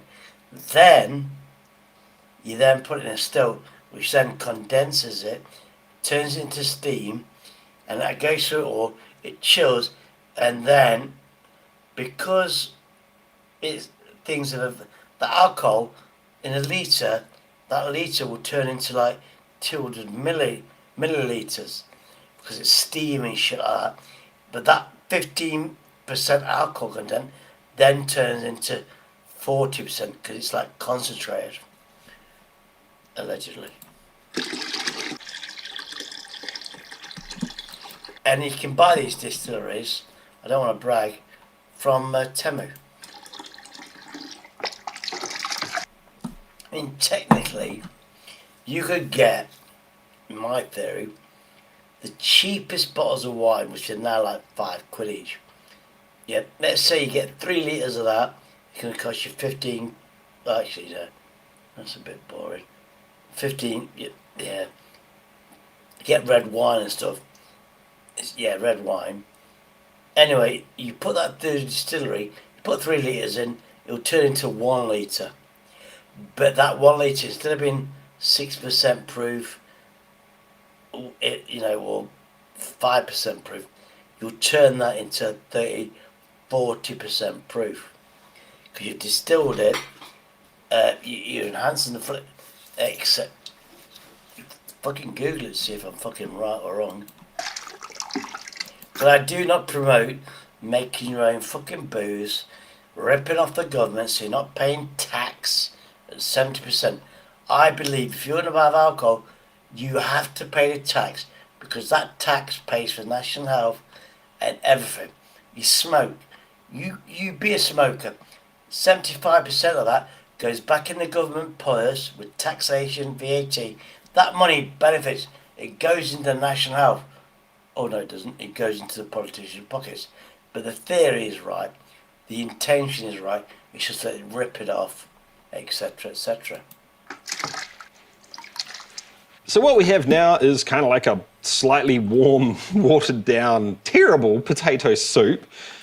And what we haven't done is really create or convert any starch to sugar for the... Yeah, you know, starch or fucking carbohydrates, that turns into sugar. I'm not allowed to starchy food because I'm diabetic. And I went, oh yeah, I don't give a fucking shit. And I went, what starch? And she went, right, bread. I love bread. You can't have it. You can have it in my... Oh, well, okay, I love a curry with rice. No, you can't have rice. Well, okay, I love pasta then. I love fucking pasta things. No, pasta, you know, all that's... No, you can't have that. Because it's fucking carbohydrate in this shit.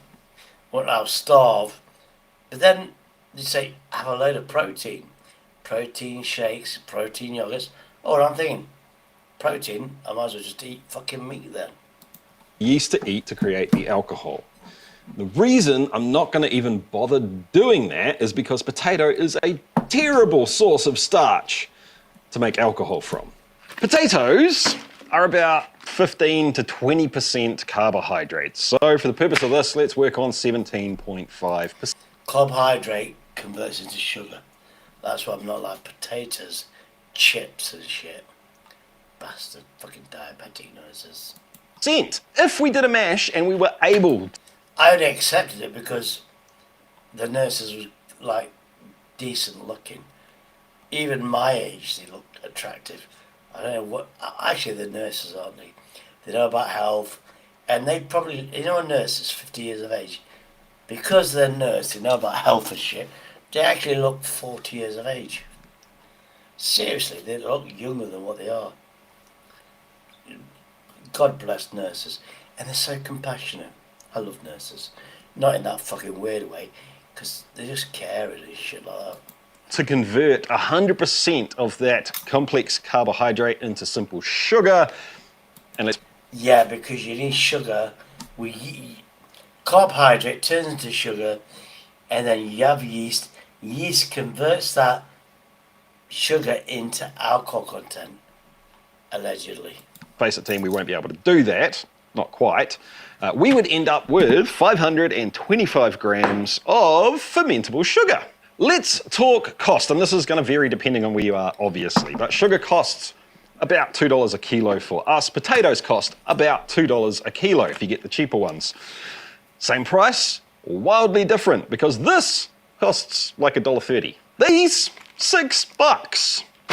Same amount of yeast food. So unless you can get potatoes for roughly 20 cents a kilo, the sugar's just cheaper. Obviously, it doesn't mean it's necessarily better. That's why we're putting potato skins into it. Is it going to work? I don't know. We'll find out. Thankfully, my extensive research has let me discover a substance that is widely available pretty much anywhere in the world, full of sugar, and it's really freaking cheap. Exactly. Oh, I'm thinking, what the fuck is this shit? Chocolate? No. What's fucking got a load of sugar in? Fruits? Yes. Oh, fucking hell, you got me confused now. What's fucking sweeter and cheaper than sugar? And fuck me, pasta? No. Let's fuck, oh, I'm fucking, this is like a fucking Mensa fucking intelligence test. I failed. Exactly what we need for this. Hold on. Hold on. This must be the secret. Let's have a look. What is this fucker? I'm going to pause this fucker. Who's in the chat? Nobody knew. Oh, Wob Random. Ronnie Pickering, you're off your fucking head. No, I never said Ronnie Pickering. Oh, fuck me. William Pickering, his dad was no, I said Lionel Pickering. Go to Lionel Pickering, he owned Derby County, and he was a newspaper mogul. You fucking dickhead. Oh, a disclaimer. Neo, I was very fucking good friends with him. Yeah, very good friends until he backstabbed me. He said, I've got a picture of me, confused and dazed. And this is his personal picture. He showed it on camera. I took a screenshot of it, and this is him, confused. This is Neo, the legend, the honorary British fucking hero shit. This is his picture that I clipped when he was desperate for attention, and he was confused. Look at it. Look at him. Who does that look like? I'm not fucking lying. Anyway, let's continue.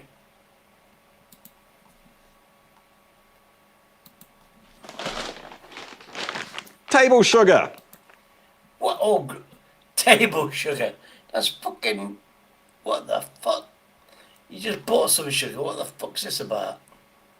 Kind of not true. In America, the TTB allowed just about anything to be the primary sugar source. As long as it's distilled to 95% ABV, it's a vodka. The Russian version of the TTB, because I'll be real with you team, I'm not going to try saying that. Hold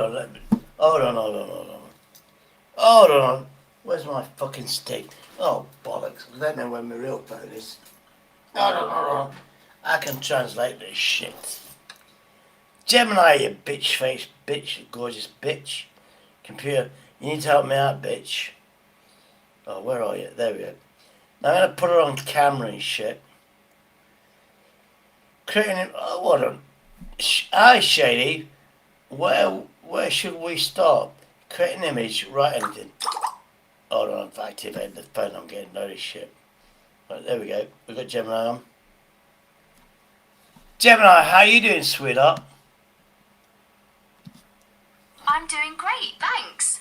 I see you're on YouTube. Anything fun you're planning to watch? Hold on. Oh, I put a camera on. Fuck, I thought you were spying on me, you fucking bitch. Anyway, I need your expertise to translate this stuff. Hold on. What does this mean? What is this fucking word? What is this word? Can you see it? That looks like rose alcohol rate. I'm not sure what that translates to without some more context, as it might be a specific word or phrase from a certain language. Well, on the video is making alcohol, and he said, "Oh, this is a process, and it's called in another language this." Ah, I see. Rose alcohol regular-roveni appears to be a combination of Russian words, likely translating to alcohol regulation. It makes sense in the context of a video about making alcohol. Anyway, keep that in hand, and what I want you to do, because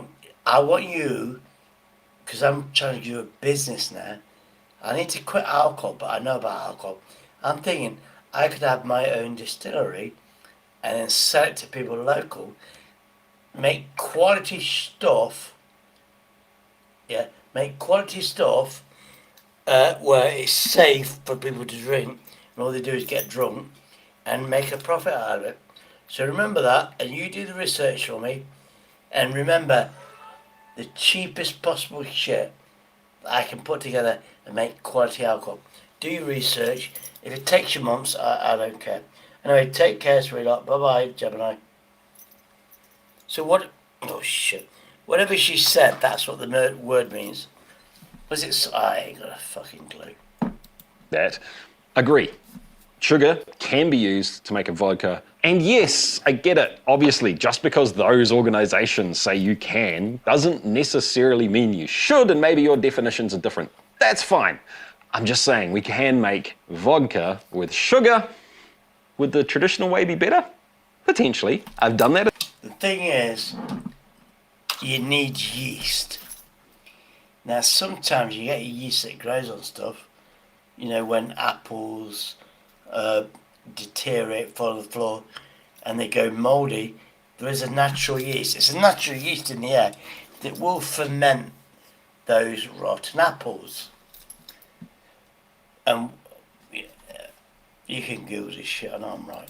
In the past, you can check that video out. We're gonna aim for around about 20 litres in each bucket. And I want this to be somewhere in the 10-11% range. So we're probably looking for about 3.5 to 4 kilos of sugar per bucket. Honestly, I'm not even going to measure it. I'm just going to kind of eyeball it. Flavour. 1 bucket and 1/3 of the second. Ready to ferment this at 33 degrees Celsius. It took about 4 days to ferment out dry, and here are the results. Guess what? Into the AM are having a Dirty Great Big sale right now, up to 60% off site-wide, and the link in the description will get you a further 10%. So, if you saw their new denim stuff in the last video I talked about Into the AM but didn't get any, now's a great time to do it. Any of their amazing graphic t-shirts I absolutely freaking love. And of course, let's not forget the... I'll be honest with you, tell me you can get better t-shirts. Sorry, Mr. Bearded Man. And let's get back to the business. Discount on their website, plus another 10% off. Use that link down there. Have a blast. Both buckets fermented dry in 4 days. I left them for another 2 days to make sure they wouldn't go any lower and to sour just a touch for a little extra flavour. 1 bucket and 1/3 of the second fermenter's contents went into the still, put together in pot still mode. Oh, that's put me off. He's got some sort of machine that I won't be able to fucking work out in time soon. For the stripping run. Ah, here we go. So this is called a ton. Yeah, normally it's copper and shit like that. And it's mash. It's basically putting mash in that. It's alcohol content. And then what they do is that gets warmed up, I believe. It goes through copper pipes. What comes out is concentrated liquid. So if you put 100 milligrams through this machine, through that pipe, as it boils up, you get the steam going, turns into concentrate. So you get like, I don't know, it turns into steam, and then it cools, and it burns off the shit, but alcohol can't burn, it becomes concentrated. So what's going in that, it's not 11% proof, or 12% proof, this is starting to come out to 30 plus proof. Now once that's done, you can then distill it again, and it'll be even, so you get 30%. You obviously, like if you got 30 litres, it then turns into 10 litres. You then distill it again, it becomes 2-3 litres. But it's then like 50% fucking proof. Anyway, that's my theory. Let's see if I'm right.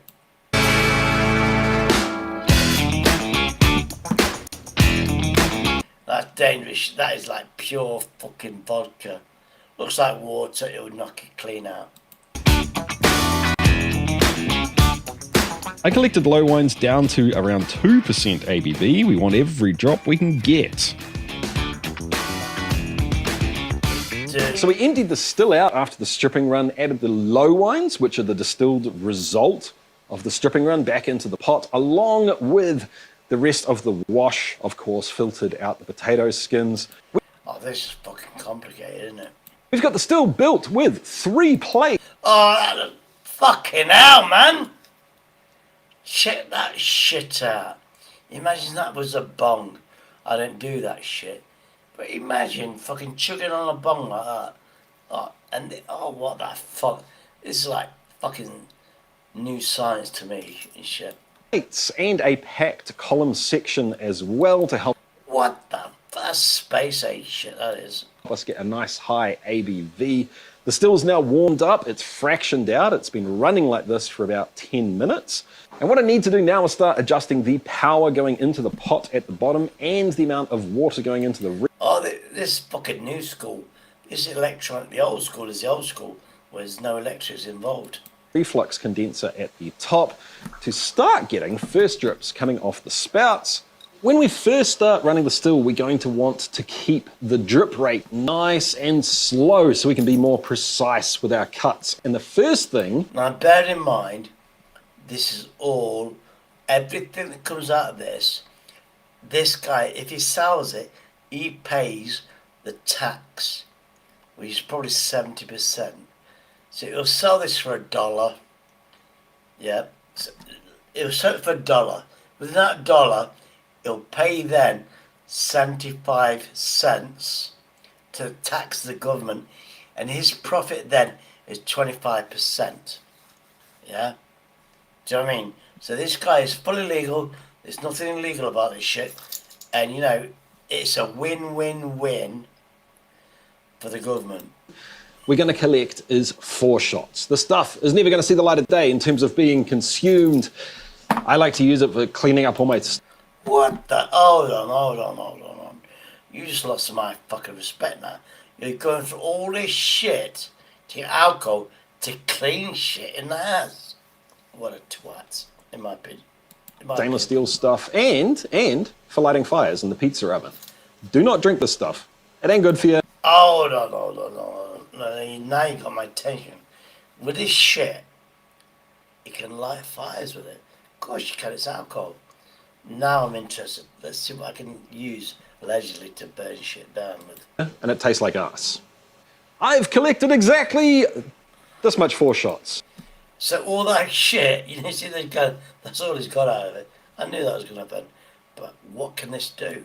I'm not too stressed about the exact amount I collect, just that I do. I'm going to collect a whole bunch of heads that I'm not going to collect anyway. So let me put this into my 4 shots container. We can talk about what the heads taste like. The early heads are going to try and trick you. They're going to smell almost good. They're going to be a little bit fruity, perhaps. Probably a little bit floral, kind of like potpourri. Here's the thing, guys. I know we're trying to make a cheap vodka, and collecting more would make it cheaper. Don't let it fool you. The number one thing here is let's make something absolutely delicious that we're going to feel good after drinking. We don't want this stuff. So if you didn't catch it earlier on, the still that I'm using today is the Chase the Craft All-Rounder, available at chasethecraft.com. I'm thinking I could buy that shit, get some fucking neon lights or coloured water, and it just does fucking does its magic, and it's just like a light display. Anyway, I'm bored of this shit. You know John on Andy's channel, I love the guy to bits. And he says he doesn't drink alcohol, doesn't do drugs, doesn't do nothing, but his treat is Baileys. Now my sister, who's a qualified chef, I don't know her. She doesn't acknowledge me as a brother because I'm the youngest.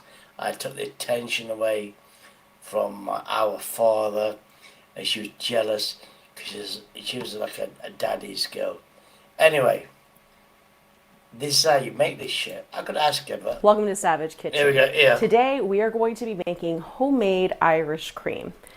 You might be familiar with this guy, Bailey's Irish Cream. Now that, I guarantee, if I do a Google scandal about Bailey's, it's a brand name, everybody wants it, blah fucking blah blah blah. And what it is, they're a brand name. Quality. But somebody, that company that created the brand, then got sold off. That company that bought it degraded it and whatever, and that used to be quality. Now they're using cheap cream, this and that. I think, in my opinion, make your fucking own. I'm a big fan. I think this is delicious. But it's also very, very easy to make at home. It's a little more cost effective, and you can also play with flavors once you get your... I trust this woman. I'll tell you for why. She's in the kitchen and she eats what she creates.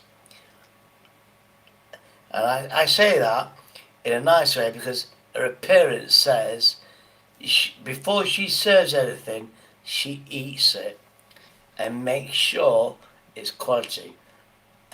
Would I date her? No. But would I have her as my best friend in the kitchen? Fucking hell yeah. Your combination right. So let's get into it. But she has got beautiful eyes, I'll give her that. All right, first things first, tools you're gonna need. You're gonna want... Oh, tools, I'm a carpenter, I love tools. Let's see what tools that I've got and I need to buy. Want a blender or an... I've got a blender, it's smaller than that. But then I've actually got a soup maker, which is a fucking blender on steroids. I could use that to just fucking do the blending shit. Immersion blender is fine. some measuring cups, and a bottle or a large mason jar to put everything into when we're done. For our ingredients. Now, Jameson whiskey, oh, the scandal about that fucker. Trust me, you don't want... That was a brand name. It's Irish, I believe. And it got took over by a company, and the quality standards have gone so low to maximise profit. And, oh, fuck me, wait until you see that fucking documentary. It's fucking ashamed. I'm ashamed that I drink whiskey from these fucking famous brands. Let's continue. Choose your whiskey of choice. I suggest an Irish whiskey. I also suggest Jameson. Told you I knew it was Irish. As y'all know, I love whiskey, hence the... Oh, yeah, I thought you were saying hence she was overweight, but nah, definitely don't like it, because if you look at it, she enjoys a lot of stuff, food, etc.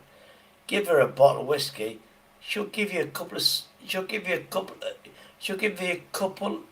like 2 glasses with a quadruple in it, which is like, what, a fifth of the bottle of whiskey, and she'll fucking tuck into the rest. You won't see the rest.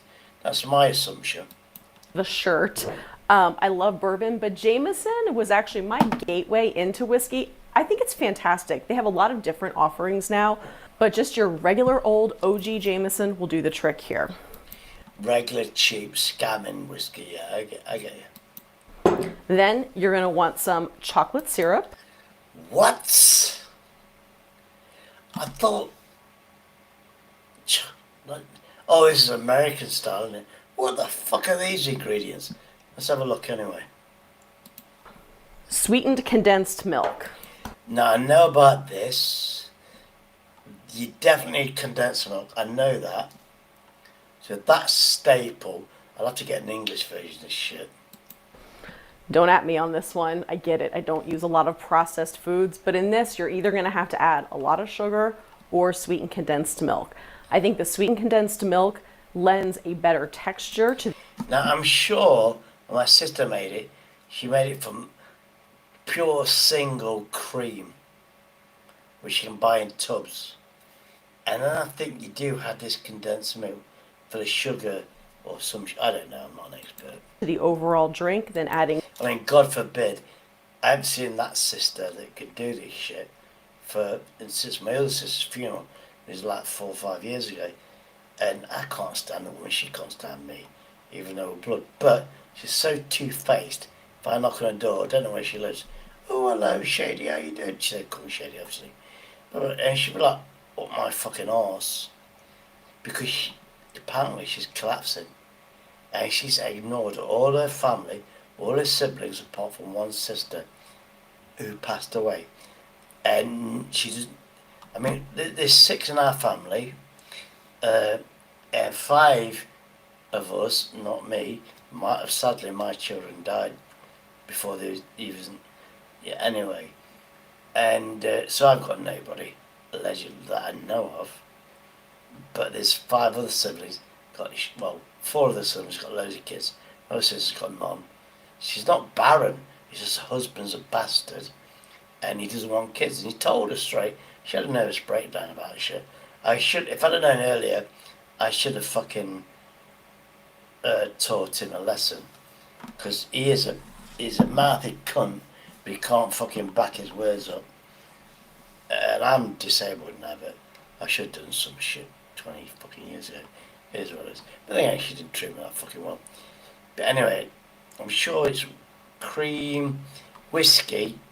If you're going to make it, you might as well use quality whiskey. Jura. I think you need to see Sai.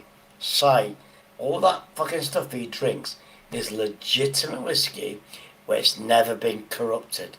All these famous brands, somebody's bought them over, corrupted it, cheapened them, and you're actually paying for shit whiskey in a branded bottle that you think is fucking brilliant. Load of bullshit. Anyway, let's have a look. Sugar, so I suggest this. Then for our dairy component, you can either use cream, heavy cream, or half and half. I personally like to use half and half because I think the texture is closer to Bailey's. If you want it to be a little... So That is single whipped cream. We get them in little tubs, don't we? I didn't know they did it in bottles. It might be shitty quality. Let's have a look. A little bit more rich and decadent. You can use cream, and also depending on if you start playing with these ratios and thinning it out with other liquids, you might want to use the heavier cream so that you have a thicker consistency when it's all said and done. Okay. So we have two secret ingredients here. One is instant coffee granules. Now, oh, you got me on that one. I've got this shit. Well, yeah. Yeah. I need vanilla as well, I'll be honest with you. Now, I don't drink instant coffee, but I was very pleasantly surprised to see that Folgers sells these packs.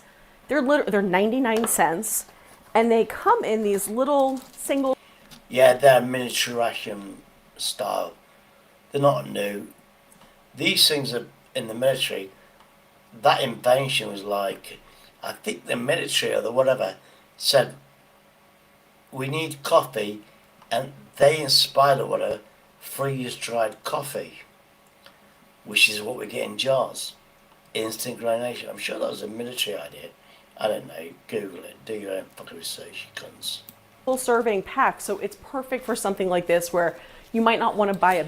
It's also perfect for camping, shit like that. All you do, boil water up, no milk, no nothing, bang it in, you got hot coffee. It's also, if you're very forgetful, very handy if you forget that you got milk and you leave it in the fridge, you just go for a coffee. Oh, I ain't got milk, because you forgot that you put it in the fridge because you got a forgetful mind, and then you drink black coffee and shit. This has got milk already in it. I've not bought a bottle of milk for fucking ages because I forget about it. Basically, I should like turn it into ghee or fucking cheese and shit. Big thing of instant coffee and not spend too much money. And then finally, in a lot of recipes you find online, you're going to see them calling for vanilla. There's nothing wrong with putting vanilla in this. Told you. The real trick to get it tasting just like this bottle is actually almond extract. This takes it from, that's close and that's really good, to, oh my God, I can barely tell the difference. Get yourself some almond extract. First thing we're gonna do is mix our sweetened condensed milk and our whiskey. I've tried this a lot now, and Irish cream will tend to separate in the refrigerator, which is totally fine. You can just shake up the jar, it's not a big deal. But if that bothers you, kind of bothers me, if you blend together your sweetened condensed milk and your whiskey first, it's not gonna separate as much on you.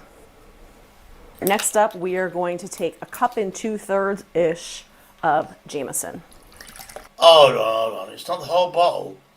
Are you trying to scam me, you bitch?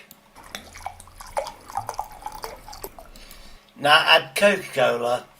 That's a fucking drink. Leave it at that stage. Just add Coca-Cola.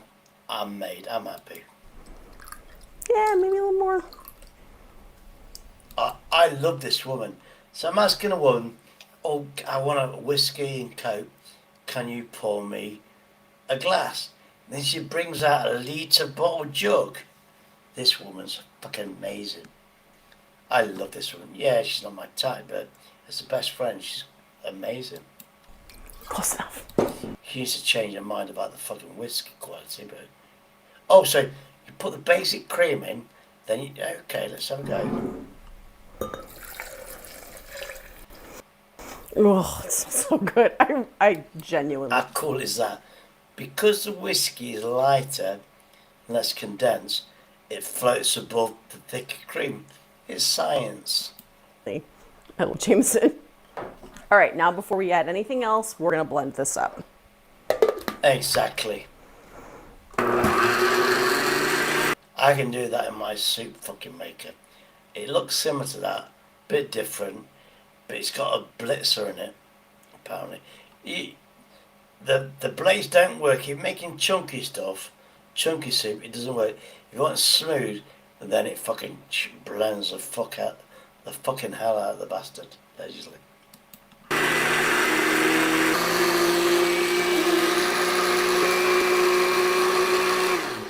Okay, next up, 2 tablespoons of chocolate syrup.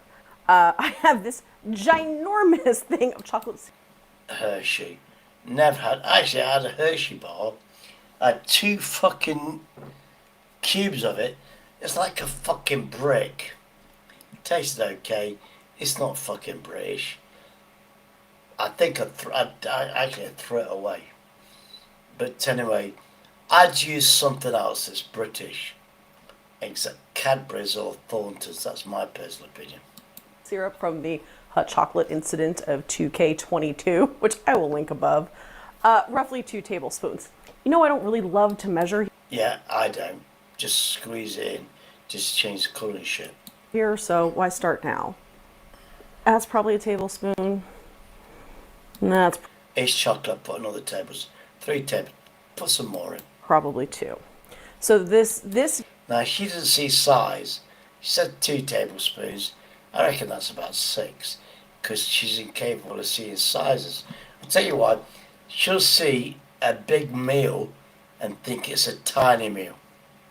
That's my personal assumption. gives hints of chocolate and gets us closer in color to the Baileys. Then... Hold on, that looks like fucking Baileys. I'm sure that's the same colour, so I think she's full of shit.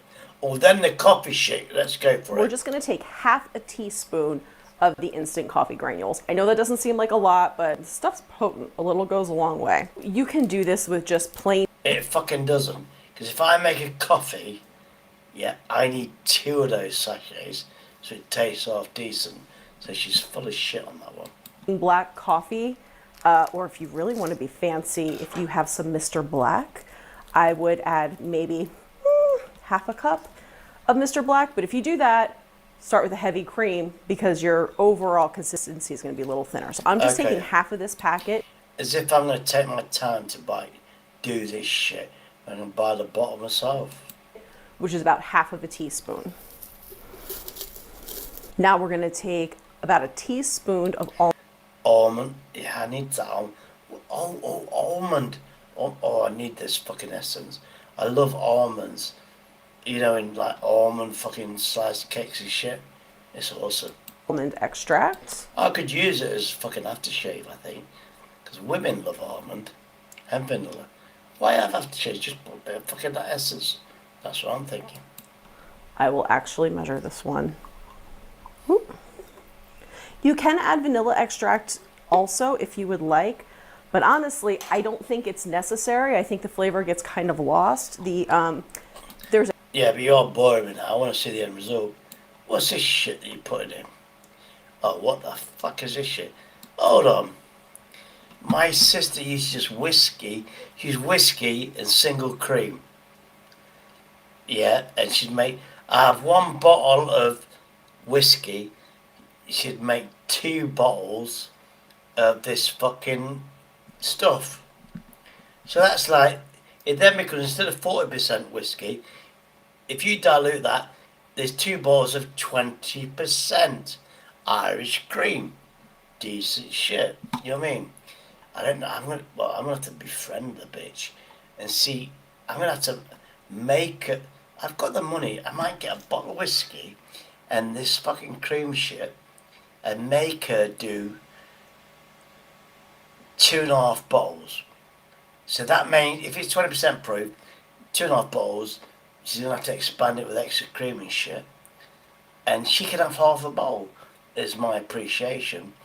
Then I'll have proper homemade shit, but it'll only be like 15-16% proof. Good enough for me. And I can gift it to people that love this shit.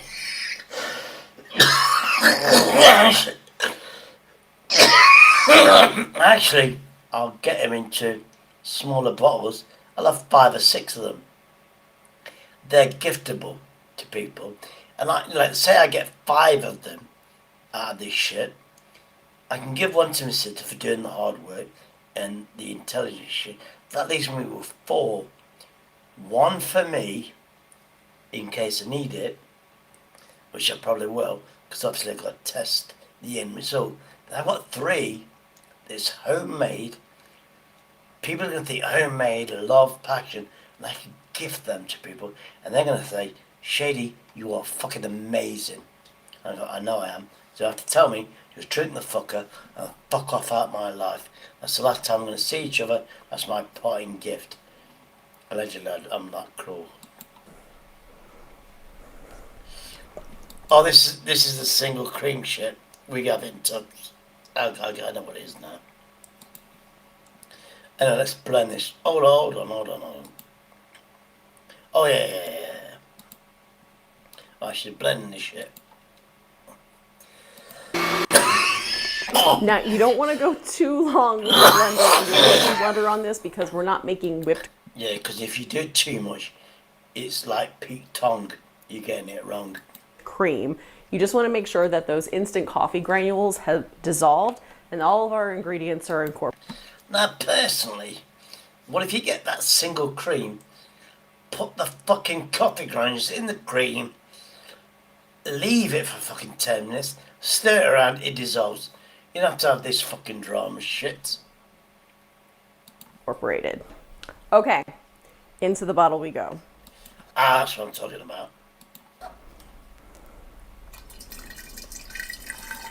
Oh shit, I need a piss. I don't know why. Oh, then you need... yeah, you don't reuse old bottles. I'm not fucking buying this shit. For that. Now as a free gift, if this is getting expensive, even though you can get it cheaper. What a bastard. It is deeply satisfying. Actually, yeah, when I have a piss and I hear that sound, that's deeply satisfying that I'm actually pissing and I'm not pissing myself. Because when you piss and it sounds like that, you're actually using the toilet or a glass fucking receptacle.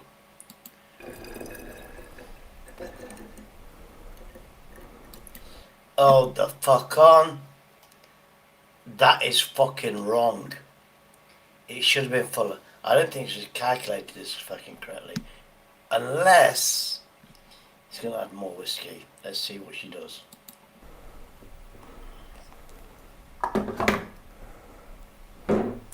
That is looking just about right. Correct.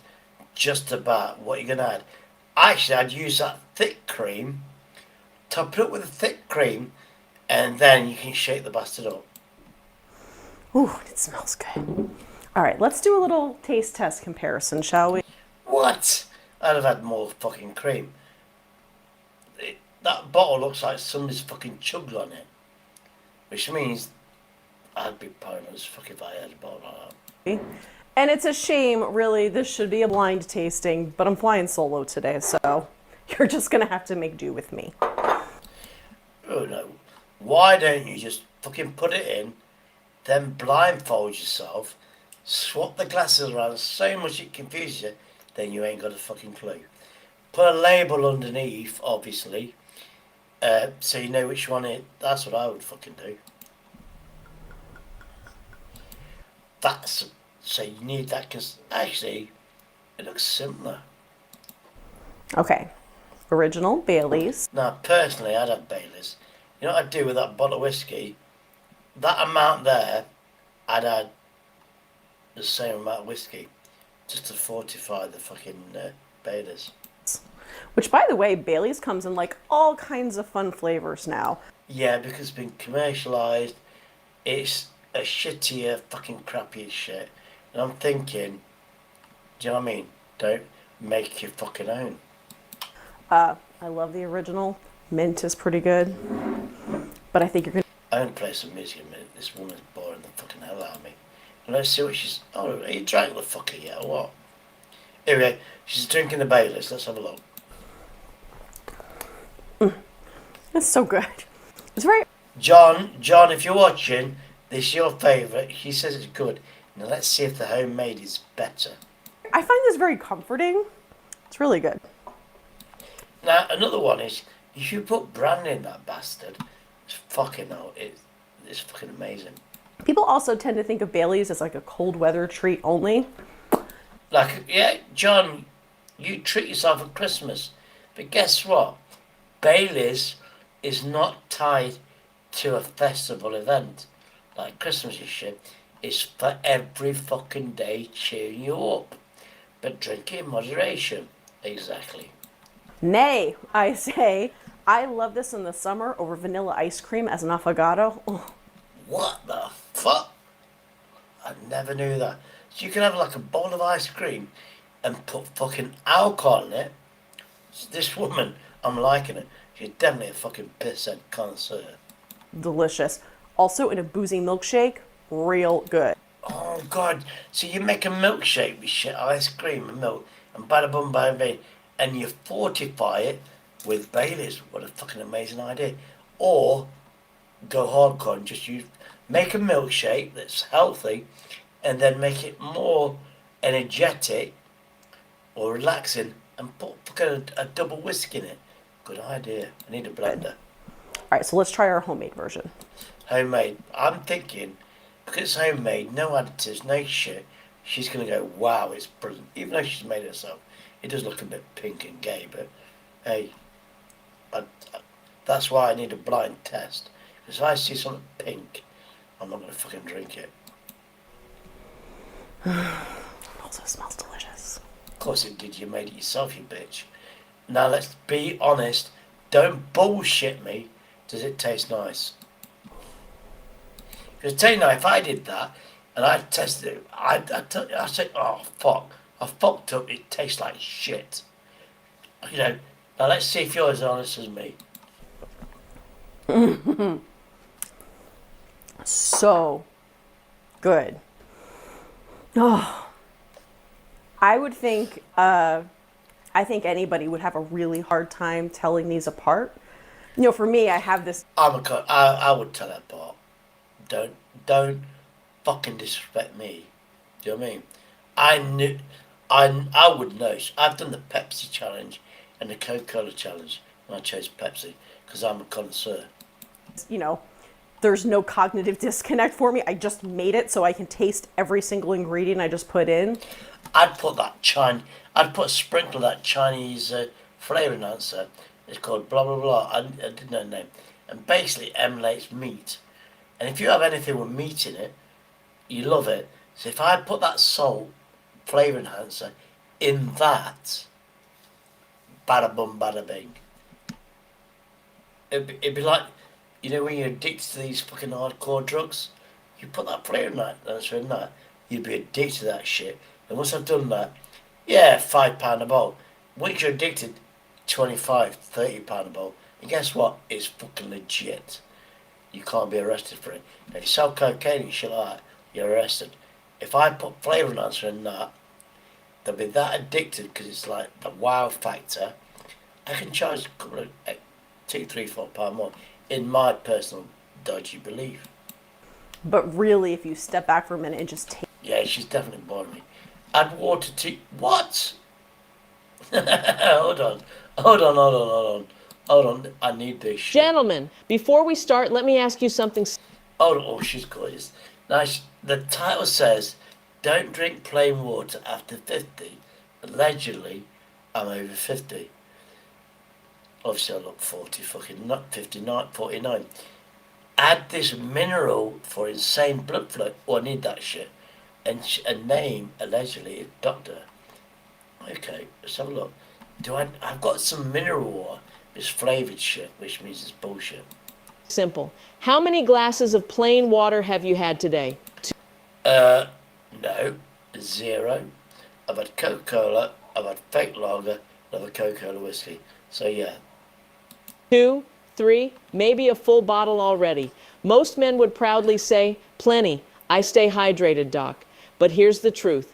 If you're over 50 and especially past 60, plain water might not be doing what you think it is. Yes, it keeps you alive, but it may not be keeping you vital. See, water alone can't restore what time quietly takes away.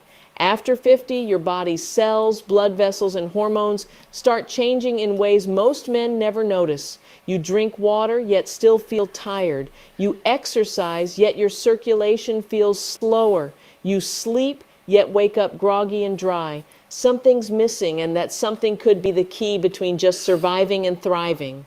I'm Dr. Rachel Ross, a board-certified urologist who spent over 12 years helping men restore their energy, circulation, and performance. I need this shit. I don't need a performance bar, but I need the energy shit. Naturally.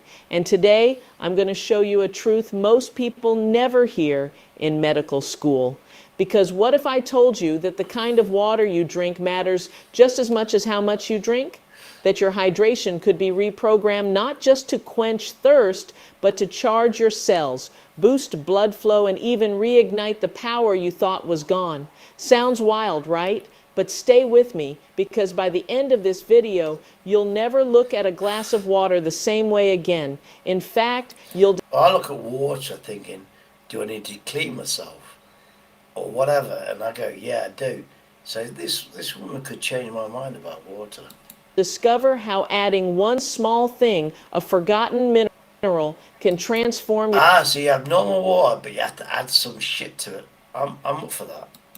Your hydration into a natural blood flow booster, something that supports energy, stamina, and performance without pills, stimulants, or side effects. So don't skip ahead. The most important part comes near the end, where I reveal exactly how to do it step by step. Hold on. I'm fascinated with this shit. Let me just put that. I'm going to put my live stream on my laptop screen so I can see the comments and shit. Not that I'm going to fucking look over and read the fuckers, because that's what I do. There we go. So who we got in the audience? Nightbot. Wob Wandam. Hello, Wob Wandam. You could do that, celebrity journalist, for somebody. Of course I fucking can. You know something? I've got hidden fucking talents. They're so hidden, you don't know about them. Exactly.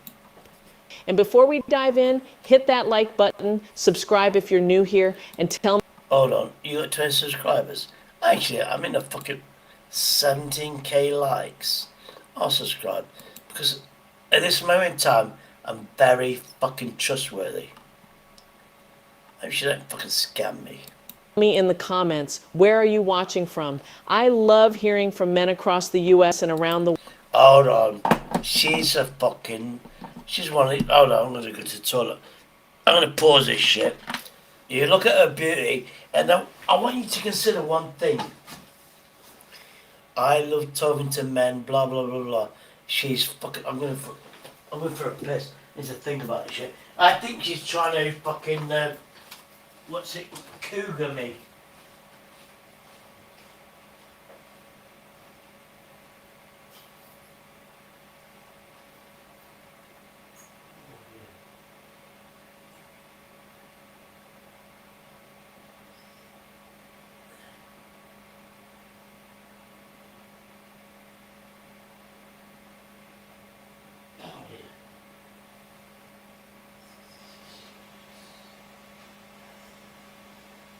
Definitely.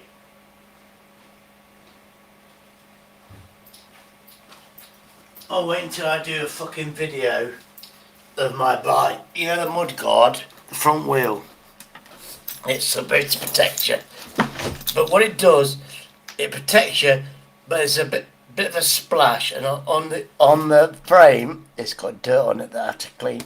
Anyway, let's get back to this shit. The world taking charge of their health. All right, gentlemen, grab your glass of water, because after today, you'll never drink it plain again. Let's get real for a second. Most men think hydration is simple. You feel thirsty, you drink water, end of story, right? Not exactly. After 60, your body changes in ways that make drinking enough water far more complicated than it used to be. Let's break it down gently, because this is where most people get it wrong. First, your thirst mechanism weakens. As you age, the brain's ability to sense dehydration slows down. You might think you're fine, but your cells are quietly screaming for help. That's true. When I was in the hospital, they do blood tests and shit like that. And, oh, fuck, my TV's fucked up again. Bastard. Anyway. What have I done to my TV where I have to fucking do this shit all the time? I know you can hear me, but I can't see it. Anyway, there we go. bastard thing. Anyway, so yeah, it's true. I was like, I'm alright. And then they did the blood test, this, that, other shit. You're dehydrated. You have to have loads of water, blah, blah, blah. Because if I don't have water, I collapse. And no, not even bullshit. So I have to be hydrated all the time. Obviously, I don't. You stop getting those clear, I'm thirsty signals, so you drink less. And even when you do drink, your body doesn't always know what to do with it. Second, your kidneys and digestive system lose efficiency. Your kidneys, which manage water and minerals, aren't as sharp at balancing electrolytes anymore. They may flush water out too quickly or retain too much sodium. Either way, the system gets off balance. Third, your cells lose their ability to hold water. This part is huge. The outer layer of every cell, the membrane, relies on minerals to maintain its electric charge. Without that charge, your body can't pull water into the cells effectively. So even if you're technically hydrated, you're still dehydrated at the cellular level. It's like pouring water onto dry soil that... Say something. Forget about the beauty of this woman. Because I don't look, I trust her for some fucking mad reason. Yeah, she's good looking. She's dyed her hair, which is very attractive. She's put those cute curls in her hair. Yeah, I'm looking beyond this, allegedly. I'm looking at her intelligence. Let's see if she's right. That's lost its nutrients. The water just runs off. Your body looks hydrated on paper, but inside the cells are gasping for electricity, for minerals, for life. And that's when symptoms start creeping in. Fatigue, brain fog, dry skin, stiff joints, slow recovery. Oh, but I get brain fog. I get stiff joints. I thought it was like other stuff that I get stiff joints. So it's something to do with hydration. I'm fucking watching this shit, and I'm gonna shut my back charge up now. So I'm gonna buy this shit. Whatever she says, I'm gonna buy it and put it in normal fucking tap water.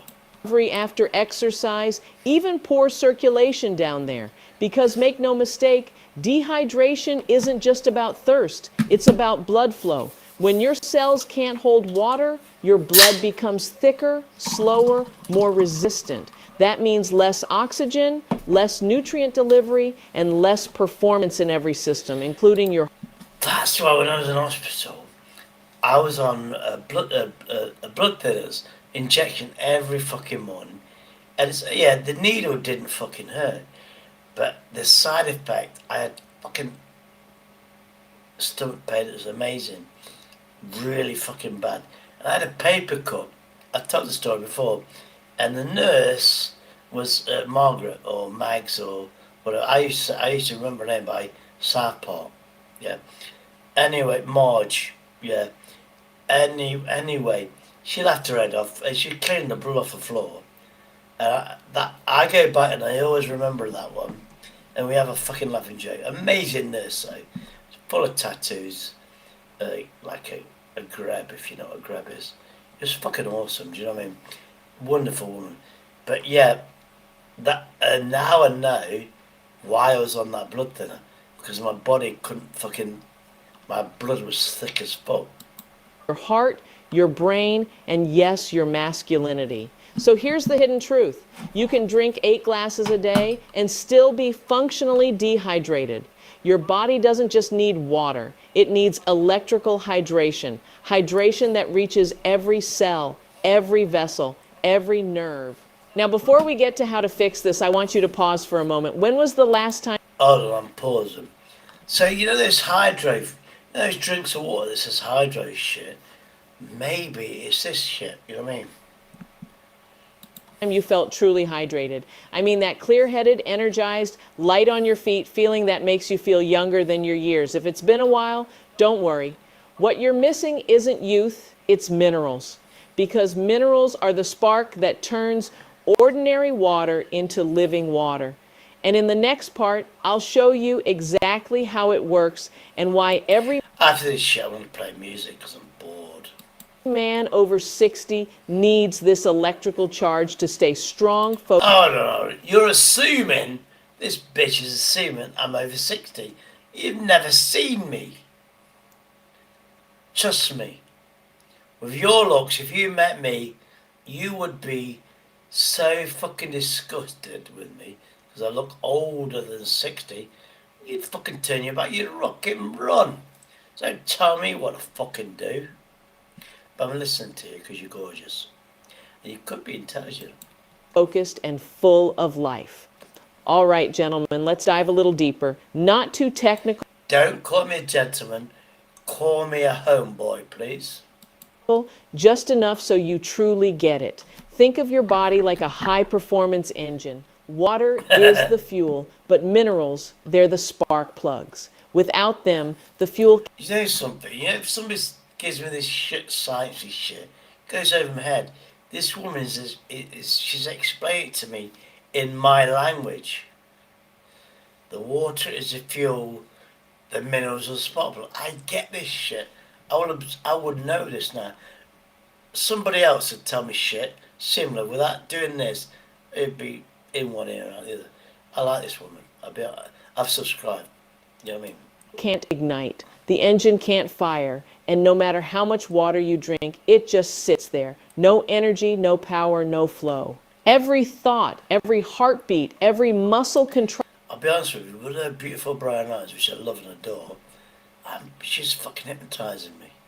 Fraction in your body depends on tiny electrical signals. And here's the key. Those electrical signals only work if minerals are present. Your cells communicate through voltage. Minerals like magnesium, sodium, potassium, and zinc carry the charge that makes that voltage possible. When that charge drops, your communication system flickers. I'm going to have to see a doctor and say, I need a supplement or whatever. Obviously, NHS pays for it. And they'll go, yeah, you probably do need it. And hopefully I get it. And but I don't mind, if this works, I'll pay fucking 10 quid a month if it's going to benefit me. Like a weak Wi-Fi signal in your own body. Oh, now she's talking my fucking language. That's when things start to feel off. Your energy crashes, your focus fades, your muscles tighten, and your blood vessels, the highways of your circulation, begin to stiffen and narrow. This isn't aging, it's disconnection. Your cells aren't talking to each other anymore because they've lost their language, and that language is electricity. Now, here's the part most men never hear from their doctor. Plain water has 0 minerals, 0 conductivity. That means it hydrates on the surface, but it doesn't recharge your internal battery. When you were younger, you got more minerals from food and better absorption from your gut.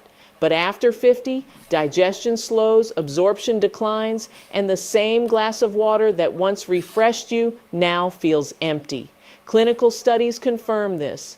According to research from the National Institutes of Health and the Mayo Clinic, magnesium and potassium deficiencies rise sharply after 50, especially in men.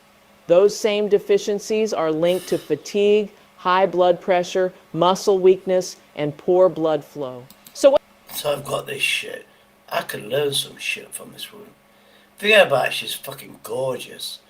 Because I don't see beauty on her face. But this woman, intelligence, she's fucking, I like her even more. I'll tell you that now. what's the solution? You give your water its spark back. When you add the right minerals, even in trace amounts, your hydration becomes functional. The water can finally cross into your cells, your circulation opens, your energy stabilizes, your mind clears, and you begin to feel that steady current of life moving through you again. This is what I call electrical hydration. It's the difference between pouring water on your body and lighting it up from within. And it's easier than you think because nature already designed for. Oh, I love easy. I'm gonna fucking do this shit. You see me now, you see how stressed out I've been the last fucking 6 weeks, being trolled by the Neo fucking trolling team. Hashtag Neo, hashtag Team Neo, wow team. Yeah, and how they've been trolling me for the last 2 fucking months with hatred, death threats and all sorts. 4 key minerals that can flip that internal switch back on. Each one plays a unique role: relaxation, balance, and hormone protection. Together, they create what I like to circulation code. So let us go through them one by one, starting with the single most powerful mineral for men over 60, the one that can literally She said it before, innit? Let's have a look. relax your arteries and restore flow in every part of your body. If there's one mineral every man over 60 should know by heart, it's magnesium. I've heard magnesium. I'm sure you get that in bananas. Yeah, I'm sure of it. I don't know. I know magnesium. I'm going to fucking Google the shit out of this and get supplements. I call it the relaxation mineral. And once you understand what it does, you'll realize why so many men feel tense, restless, and drained even when they think they're healthy. Here's the simple truth. Your heart, your blood vessels, your muscles all rely on magnesium to let go, to relax after every contraction, to breathe again after every beat. You see, calcium tells your muscles to tighten. Magnesium tells them to release. It's a perfect dance, tension, and relaxation. But after 50, magnesium levels start to drop, and when magnesium is low, calcium takes over. Your arteries stay tight, your blood pressure rises, your circulation slows down. That tightness doesn't happen in your shoulders or your back. It happens inside your blood vessels too. Think of a garden hose that's always half pinched. The water still flows, but not freely. That's what happens when your body runs low on magnesium. Now, this sort of teaching, I've had teachers at school that educated you this way. I absorbed it all. Then you got the teachers doing it by the book, and I learned fuck all. Here's something the research shows clearly. Studies from the Cleveland Clinic and NIH confirm that over 75% of men are deficient in magnesium. That deficiency doesn't just affect your heart. It affects your energy, your sleep, your mood, and yes, your performance. Because when blood flow slows, everything slows. Yeah, hold on. My performance, I've not tested that out in fucking years. My personal choice. Magnesium is also essential for over 300 processes in your body, from producing energy inside your cells to calming your nervous system. When you restore it, things begin to change quickly. Your sleep becomes deeper, your muscles relax, your focus sharpens, and your circulation, the lifeline of vitality, comes. If my muscles relax, because I get a lot of fucking stress, pain, I use painkillers for it. If I can do this and that reduces that, less fucking painkillers. Comes alive again. So how do you fix it? Start small. Add magnesium directly to your water, not the cheap kind you find in multivitamins. Those barely absorb. You want magnesium glycinate or magnesium citrate. They dissolve easily, taste mild, and are absorbed efficiently. Here's what I recommend to my patients. Half a teaspoon of magnesium glycinate powder in your morning glass of water. Stir it well. Drink it slowly. Take a few deep breaths while you do. You'll feel your system wake up gently, calm but charged. Do this daily for 3 weeks. You'll notice smoother mornings, better focus, and yes, stronger, steadier circulation where it matters most.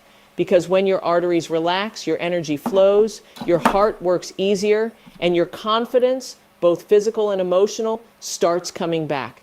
Magnesium is the quiet foundation. It doesn't shout, it doesn't hype, it simply restores what time has tightened.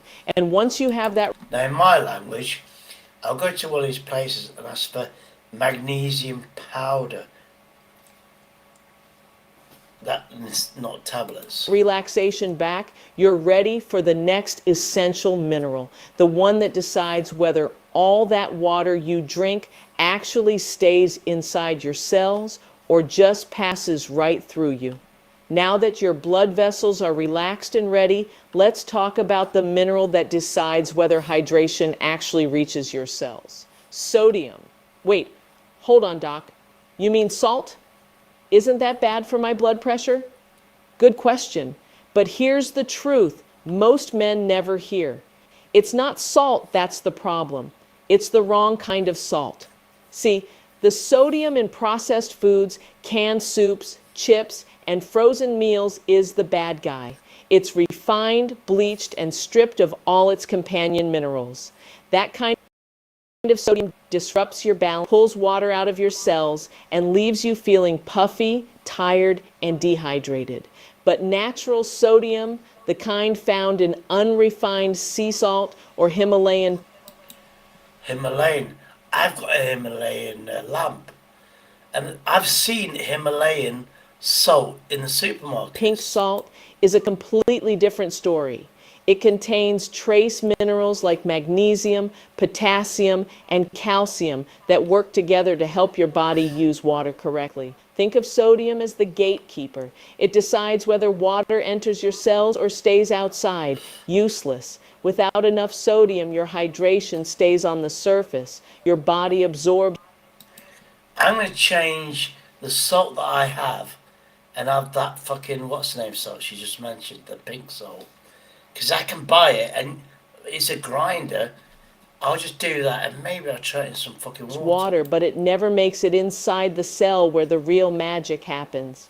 That's why so many men tell me, Dr. Ross, I drink water all day, but I still feel thirsty and tired. That's not thirst. That's your cells starving for electrolytes. When you have too little sodium, you lose the ability to hold water where it matters most. You pee it out. So that's what electrolytes are. I never knew. And your hydration is gone before your body ever gets to use it. So here's what I'll be honest with you, I need this shit because this new electric bike, I'm fucking, even though it's more powerful, better than my other bike. My other bike was fucking, it's only tiny, but there's less energy I needed to fucking drive that bastard around. This one's fucking hard work that I've got. I can do better speeds, but it's fucking hard work. I recommend. Each morning, take your big glass of water, the same one you just mixed your magnesium into, and add a tiny pinch of natural salt. Literally just the tip of your pinky. You won't taste much, but your... I don't know, what's a pinky? Oh, because American, I don't know, a pinky here is your fucking, whatever, private part. I hope you're talking about your little finger, the size of that fucking nail on your little finger. I fucking hope so. Body will feel the difference. That little pinch helps your cells absorb water deeply. You'll notice you stay hydrated longer, your energy feels more stable, no more dizzy spells when you stand up, no more... I get that all the fucking time. Just, yeah, okay. Mid-morning fatigue or brain fog. Think of it like tuning your body's electrical system. That trace of sodium flips the switch so your hydration becomes active, not passive. And no, you won't be spiking your blood pressure. In fact, multiple studies from the Mayo Clinic and Harvard Health show that when natural sodium is balanced with magnesium and potassium, it actually supports blood pressure stability. So gentlemen, stop fearing real salt. Your body needs it. Your cells depend on it. Just keep it pure, unrefined, and in moderation, because this one mineral doesn't just help water get into your cells, it helps power them. Now that your water has a gatekeeper, it's time to meet the balancer, the mineral that keeps everything working in harmony, from your heart rhythm to your muscle control, to the steady rhythmic flow of blood throughout your body. If magnesium is the relaxer and sodium is the gatekeeper, then potassium is the balancer. I think bananas have potassium, I'm sure. The quiet force that keeps everything in harmony. Every electrical signal in your body, from your heartbeat to your muscle contractions, depends on the delicate dance between sodium and potassium. Too much sodium and your system gets tense and overcharged. Too little and your energy drops. Potassium is the mineral that evens the scales. It calms the storm inside. Here's something most men don't realize. As we age, our potassium levels quietly fall. According to research from the National Institutes of Health, nearly 90% of older adults don't get enough potassium from their diet. That imbalance is one of the hidden causes of high blood pressure, stiff arteries, and sluggish circulation. Think about it like this. If sodium opens the gate for water to enter your cells, potassium keeps that water inside, making sure your muscles, nerves, and heart stay hydrated and charged. Without enough potassium, your cells lose that internal pressure. Your blood vessels tighten. Your heart has to pump harder, and that means your energy fades faster. But when you restore potassium, something amazing happens. Your arteries relax naturally. Your blood pressure normalizes. Your heartbeat steadies. You feel calm yet alert, like your entire system finally exhaled. So where can you get it? Sure, foods like bananas, spinach. Told you. Right, I love spinach. Avocado, load of bullshit. So I love spinach, I love bananas, I love spinach, I love beetroot. That's oh, is it that beetroot that's in the jar? I don't know. Spinach, avocado, and beetroot help. But if you're over 60, diet alone often isn't enough. Your body simply doesn't absorb potassium as efficiently anymore. That's why I recommend adding a potassium-rich electrolyte powder to your routine. Look for one that's low in sugar but high in minerals. Half a scoop in a glass of water after exercise or in the evening is perfect. It's simple, refreshing, and deeply restorative. Men who start this habit often tell me the same thing. Doc, I feel steady again. I'm bored of this shit. Because I'm going to have to fucking research this fucker. Do you know what I'm saying? Hey, this is a bike that I got. Hey! I got this bike. Oh, this is a different guy. I'll be honest with you, the other bike I had, I was blind when I fucking got it. But this is it came like this. Now he takes it out the top because he's got a front. I just cut the sides off and took the sideways out of the box.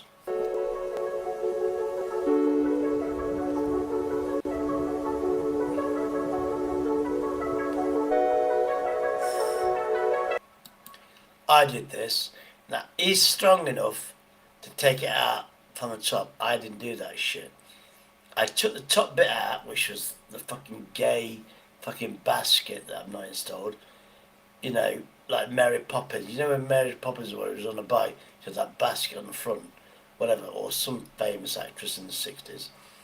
I didn't do that. I installed that fucker because it's too gay looking. I can pull it off, of course I can. I'm a proper heterosexual. I can wear pink, I still look like a man. Anyway, let's continue.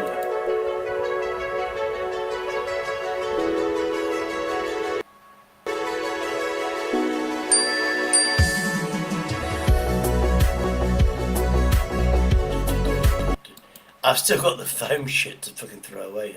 Now I've thrown a little bit of it. Now that's what I did. This guy's as smart as me. And you know AK is a Stanley knife expert. He told me what Stanley knife to buy to cut this. And I cut this wood, it was like butter, with the correct Stanley knife. I needed an expert, I asked AK.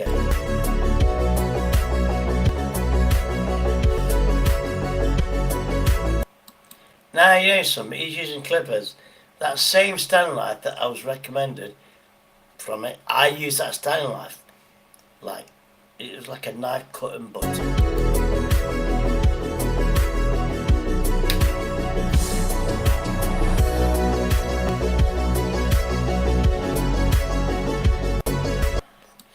Now that, normally wheels are steel. These wheels are aluminium to make up for the fucking steel frame that's heavy as fuck. Hold on, oh no, he's got the green version. I've got the grey version. Very simple.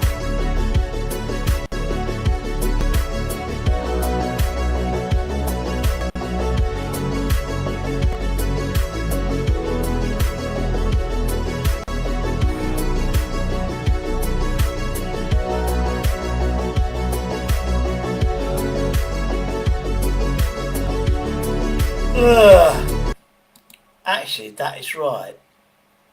The guy who, the video I saw says it's a 48 volt, 500 watt motor.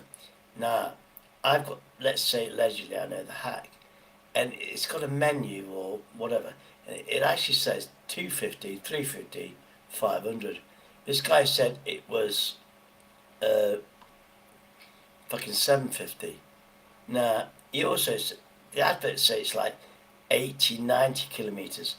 45 plus 45. Oh no, that's 90 metres. I think that is, if you're pedalling like fuck, yeah, you'll get 90 out of it. Obviously I don't, so it's slightly better than the bike I've got, but it's just quicker to get there.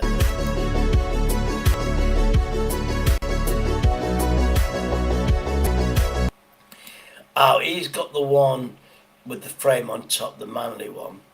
Mine is the step through. Same frame, but the bar is different. It's like a triangle at the bottom. Do you know what I mean? Oh, mine, the rear mudguard was already fitted, and on top of that was the front mudguard, and that slides off easy.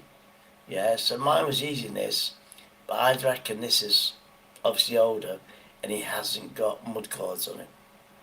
He bought a cheaper version.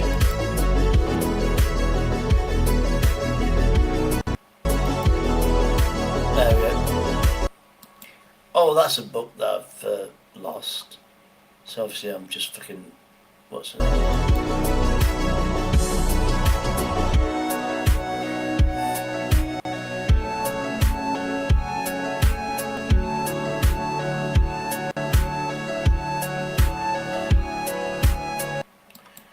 Actually, you know what he just done then? You don't have to unloosen that. It's already fucking loose. You position it, then you tighten up. But the other instruction is you put the handlebars on first, yeah? And then once the handlebars are there, you can align it and then you tighten up. There you go.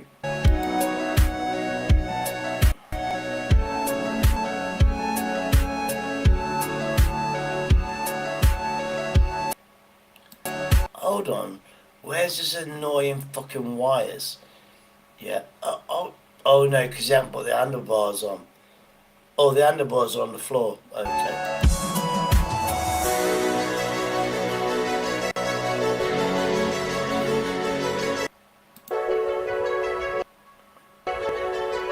There you go, that's my end result.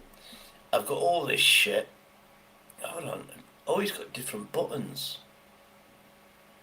And mine has the power button, but I've got a twist grip on mine. So you see that silver thing on the right hand side, that's your gears, yeah? On the right hand side, yeah, on the right hand side, I've got a twist grip, yeah, for my gears. So this is completely different, but I've got a simmer screen. I've got a thing on the left, which is the thing that you use to control the panel. That little button on the left hand side is the fucking get out of the way button, which is, it goes beep beep, it's loud as fuck. I love it.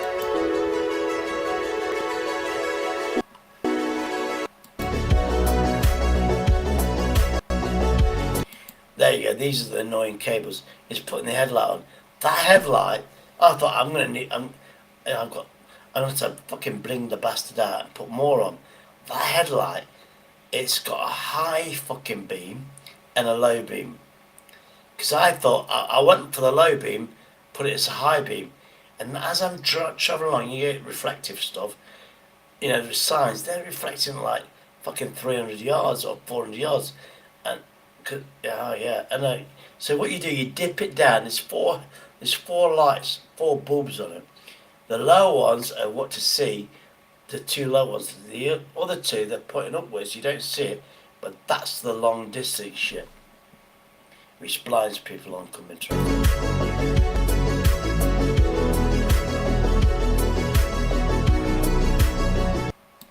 Oh, mine I tightened up, that's a reminder. Mine's flops left and right and needs tightened up.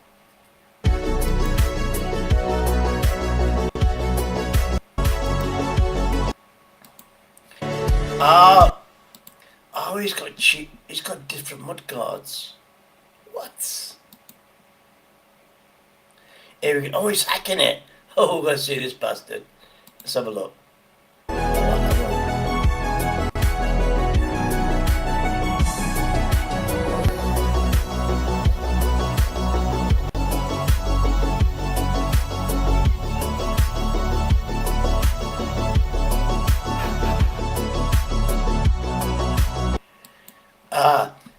see that fast button thing there?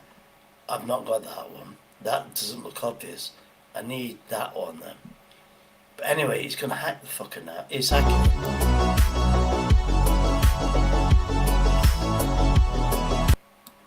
Yeah, it's 8. I know that. Let's see what he does with 8. Because I might have to do this again.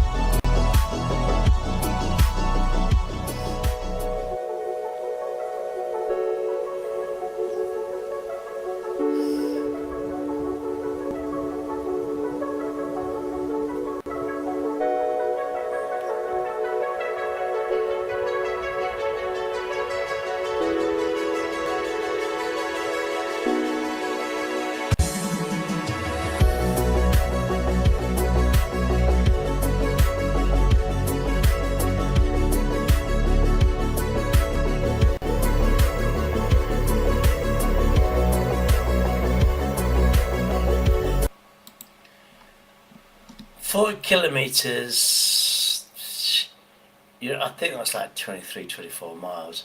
I've got that, but I do know from another geezer, I went downhill.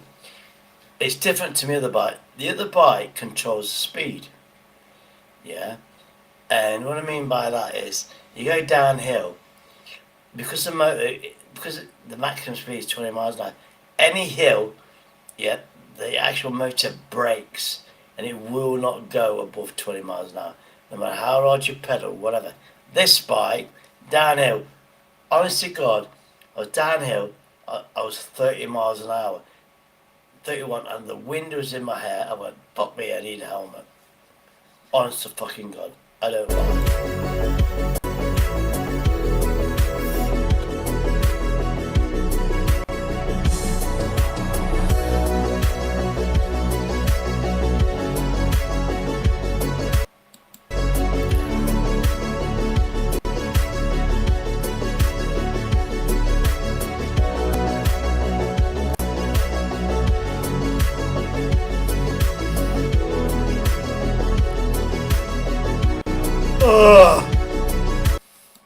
Now you see that blue thing there, it just a fucking what's-her-face.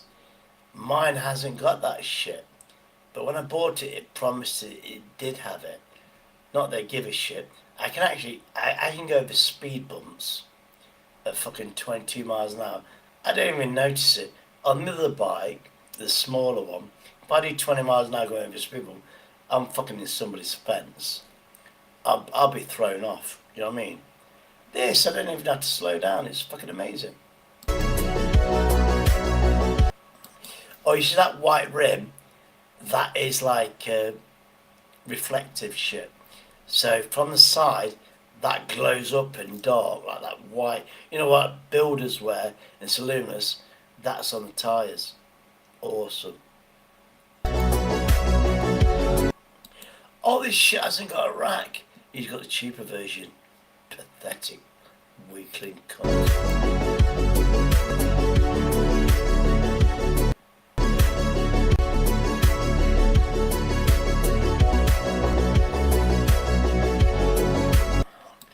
That actually looks fucking ugly, doesn't it? I haven't got that top bar, and mine looks classy, and I've got real fucking grandma or old pensioner fucking traditional fucking mudguards. You know what I mean? Yeah, but what's that fucking power button is awesome. Mine's so obvious, do you know what I mean? I need to buy one of them and fucking replace the cunt.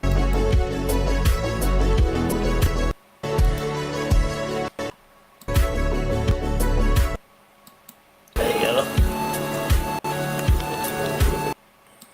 Now the thing is, if I hack mine right, mine will say 30, but that's miles an hour. This is kilometers. You know what I mean? And you know, so on my other bike, it's so tiny, you go 20 miles an hour, you feel like you're doing 60.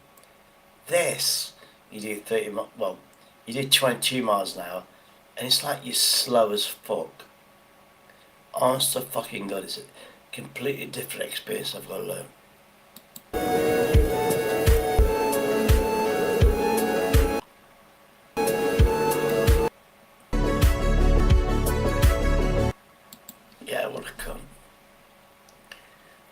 Perfect, you buy. That's not mine. Oh, fourth, he's my friend. Is he still alive? I'd love to see it. Oh, it's genuine. It is. This. Hold on. This is my buddy. This is my buddy. Third, fourth, and second. He's from a place called New of the Zealand. He comes on my panels every now and again. Bada bum, bada bing. Oh, hold on. I'm sure he had like 398 subscribers. Hold on, he's got more fucking views than me, the cunt. This guy is fucking amazing. Now check this out. I'm doing my classic wave. 3, 4. Actually, I'm gonna do 5 because I'm generous. I'm doing my 5 waves, right? I'll check his response. That gold right there. That's the last bit of gold I have in my pocket from the bank. The rest of it is at the bottom of the sea. Exactly.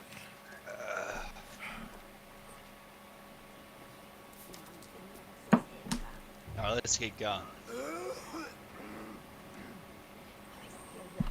You know, wasn't Fushar one of the fellas Bronte pointed out to us? The bastards. Saint Denis? Yeah. You're right. I knew I'd heard that name before. He's holding the plantation, mate. He's holding the plantation. Situation with the workers is dealt with. Well, they're unionized, mate. He's not fucking focused, the cunt. Anyway, this is his channel. He needs, I think he needs 1,000 subscribers. But what I want you to do is subscribe to him, yeah, and put it on maximum stuff. He's in New Zealand, so he's always, if you're bored at like 2 o'clock in British time, he will probably be on live. He obviously talks. This is the first time you see his face, to be honest with you. Notice his voice. He's got an amazing personality.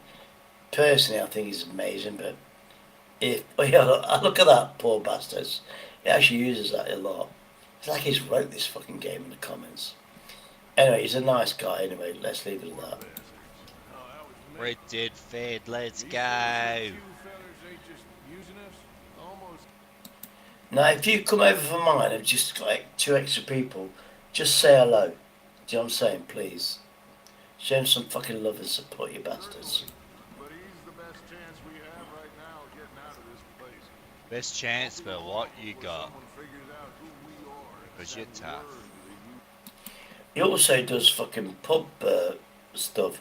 He'll go to his local fucking pub, have a few beers with his mates. He's not just a gamer, but you know his game. He's got, what's it? You get 12 gig, 24. I think he's got 48 gig of RAM. He's a proper fucking gamer. It's tough. This is a 300 sub special. And he builds his own PCs. This guy is fucking knowledgeable. I need to fucking tap his brain for that shit. Because I need to upgrade my fucking pathetic talent. I got my face cam going. How about that? How about that, buddy? All these people, Goldie, Brucey, Chansey, Cool, those regulars, they all come in my chat and say hello, and they go. But because I'm not advertising myself, because at the end of the day, if you're going to support each other, at least say something in their chat. So that's what I'm doing. I'm revisiting my old friends. The people know me, and then I'll remind them that I'm still alive and shit, and they'll come and support me.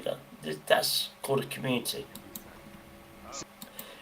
It's not a community where you go to that host and you support him and this kind of way, and that host treats you like a piece of shit and never even says hello in your chat, but he expects you to go in on his live streams every fucking day. That's not a community. That's selfishness, in my opinion. This is a 300 sub special.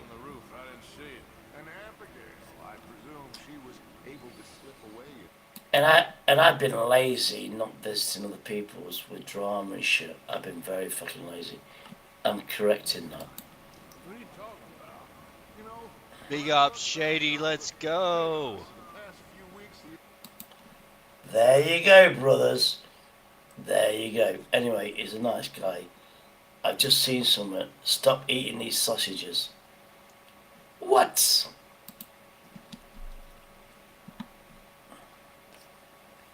The British breakfast aisle is no longer a place of honest butchery. It has become a dumping ground for industrial deception. A dumping ground, I get you. The rustic images of family farms and rolling hills are now simply a marketing smokescreen for an industry that has fundamentally broken its bond of trust with the consumer. Here at BritFood Watch, we have uncovered the specific UK brands hiding the darkest secrets. We are not talking about budget aberrations found in the back of a freezer. We are talking about household staples, the family favourites sitting in your fridge right now. The industry has spent millions convincing you that pink slime is premium pork and that chemical binding agents are traditional ingredients. They are wrong. We have analysed the labels, decoded the chemical data, and tracked the supply chains that the supermarkets want to keep hidden, and you need to stay until the very end. The number one brand on this list is not a cheap knockoff. It is the most popular, trusted sausage brand in the UK, and what we found inside its casing is a complete fraud. These are the 6 UK sausage brands you must avoid. The label says the nation's favourite. The lab report calls it an emulsified paste. Richmond sausages are perhaps the greatest deception in the British breakfast aisle.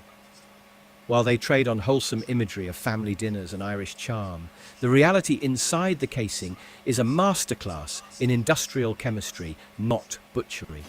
This product barely qualifies as a sausage. Under UK law, a product must meet a minimum meat content to even carry the name pork sausage. Richmond skims the absolute bottom of that barrel with a pitiful 42% pork content. Let that sink in. When you buy a pack of these, more than half of what you are paying for is not meat. It is a slurry of filler designed to mimic the weight and feel of pork without the cost. The remaining 58% is a cheap bulking matrix of water, rusk and fat. To force this wet mixture into a solid shape, the manufacturers have to deploy heavy-duty stabilizers. You are not eating ground meat. You are eating a chemistry experiment held together by diphosphates and guar gum. These agents bind water to fat, preventing the sausage from dissolving into a puddle in the pan. Even with these chemical binders, consumers report significant shrinkage during cooking. As the water evaporates, the illusion collapses, leaving you with a shriveled, sad remnant of a meal. The texture betrays the fraud immediately. A real sausage has a grind, a texture that tells your mouth you are eating muscle and fat. Richmond sausages are notoriously smooth, a polite way of saying mushy. Critics describe them as pork-flavoured meat tubes or processed meat-like substances. The texture is closer to a pate or a paste than a sausage, achieved by pulverising the ingredients until they lose all structural integrity. Soya protein. Concentrate is added not for nutrition, but to bulk out the texture where the actual meat is missing. The real danger lies in the hidden sodium. To compensate for the blandness of the filler ingredients, these sausages are loaded with salt. At over 2.2 grams of salt per 100 grams, they are dangerously high in sodium. Considering these are frequently marketed to and children, that figure is alarming. You are feeding the next generation a salt bomb wrapped in a collagen casing. It is low in protein, high in additives, and chemically engineered to fool your palate. Do not fall for the nation's favourite branding. It is a lie. Waitrose Essential British Pork Sausages. If a brand sells itself on high welfare and middle-class morality, why is the ingredient list indistinguishable from a budget discounter? Waitrose relies on a halo effect. You walk into their store, surrounded by organic produce and artisanal bread, and you assume the essential line is simply a no-frills version of that same quality. You are wrong. The clean, minimalist white packaging is perhaps the most effective greenwashing tool in the British supermarket industry. It screams purity. It suggests a product stripped back to its honest basics. But if you strip back the marketing, you find a product that is chemically engineered, not butchered. The Essential range is a filler fiasco wrapped in fine typography. While the meat content hovers around the legal baseline, a shocking proportion of this sausage, nearly 1/3, is a matrix of water, wheat flour and chemical binders. You are paying the Waitrose premium for what is effectively wet bread. To keep this diluted mixture from falling apart, they rely on diphosphates E450. This is a chemical agent used to bind water to meat protein artificially. In simple terms, they are pumping the product full of water and using chemicals to make sure you pay for that water by weight. But the deception gets more toxic. These sausages are loaded with sulfites, specifically sodium metabisulfite. This is a known preservative that maintains that fresh pink colour, but it comes at a cost. Sulfites are a potent allergen capable of triggering asthma attacks and gastric distress in sensitive individuals. While Waitrose markets itself as the healthy, conscious choice, they are selling you a product laced with additives that many health-conscious consumers actively try to avoid. The purity paradox here is staggering. Waitrose has successfully convinced the public that essential means staple. In reality, it means industrial. The vague sourcing and the reliance on EU and non-EU labelling loopholes further amplify the deceit. They are trading on a reputation for transparency while selling you an opaque, processed commodity. Do not let the posh font fool you. This is not a butcher's sausage. It is a mass-produced, water-injected product hiding behind a veneer of respectability. The package says quality. The chemistry says profit. The label says premium. The ingredient list says cheap filler. Heck has built its entire brand on being the healthy, high-meat alternative to the industry sludge. They cultivated a fiercely loyal following among fitness enthusiasts and keto dieters, promising a product that was pure, protein-heavy, and free from the starchy junk found elsewhere.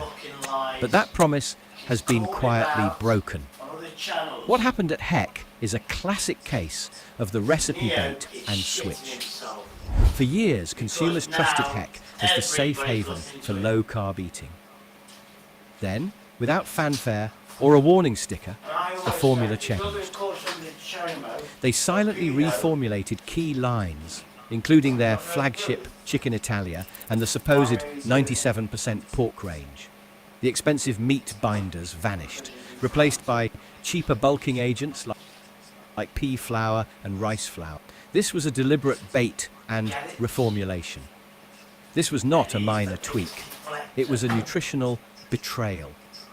For customers relying on these sausages to stay in ketosis, the silent addition of starchy carbohydrates had real metabolic consequences. Now I'm focused. People were unknowingly spiking their blood sugar with what they thought was a safe And the more I protein look source. into Neo, The texture the tells more the story of this I'm cheapening process. disgusted with What the used to be person a I firm, thought meaty bite was a has decent degraded friend. into something critics now describe as rubbery, tough, Oh, there we and go. dry. Oh, am I still fucking The rambling on? reviews are damning.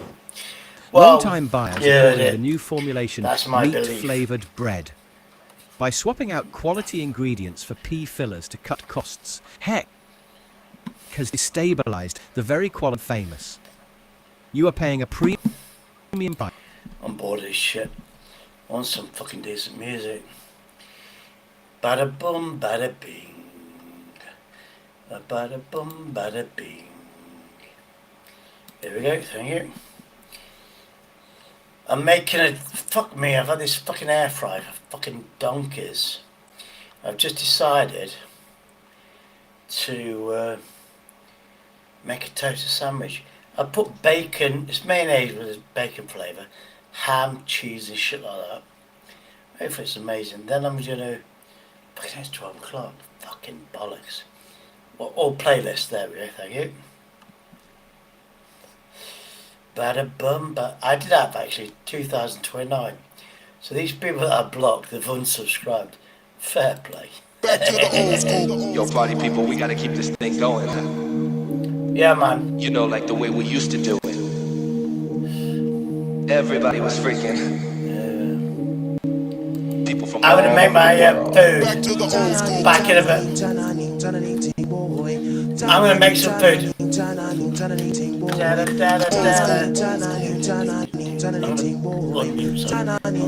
You know, like the way we used to do it. Holla with the rinsing sound, holla with the rinsing sound, holla with the rinsing sound, holla with the rinsing sound, holla with the rinsing sound, holla with the rinsing sound, holla with the rinsing sound, holla with the rinsing sound, holla with the rinsing sound, holla with the rinsing sound, holla with the rinsing sound.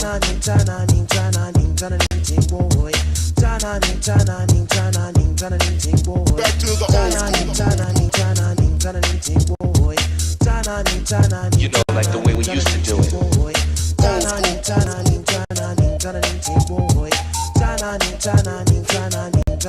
Feeling me.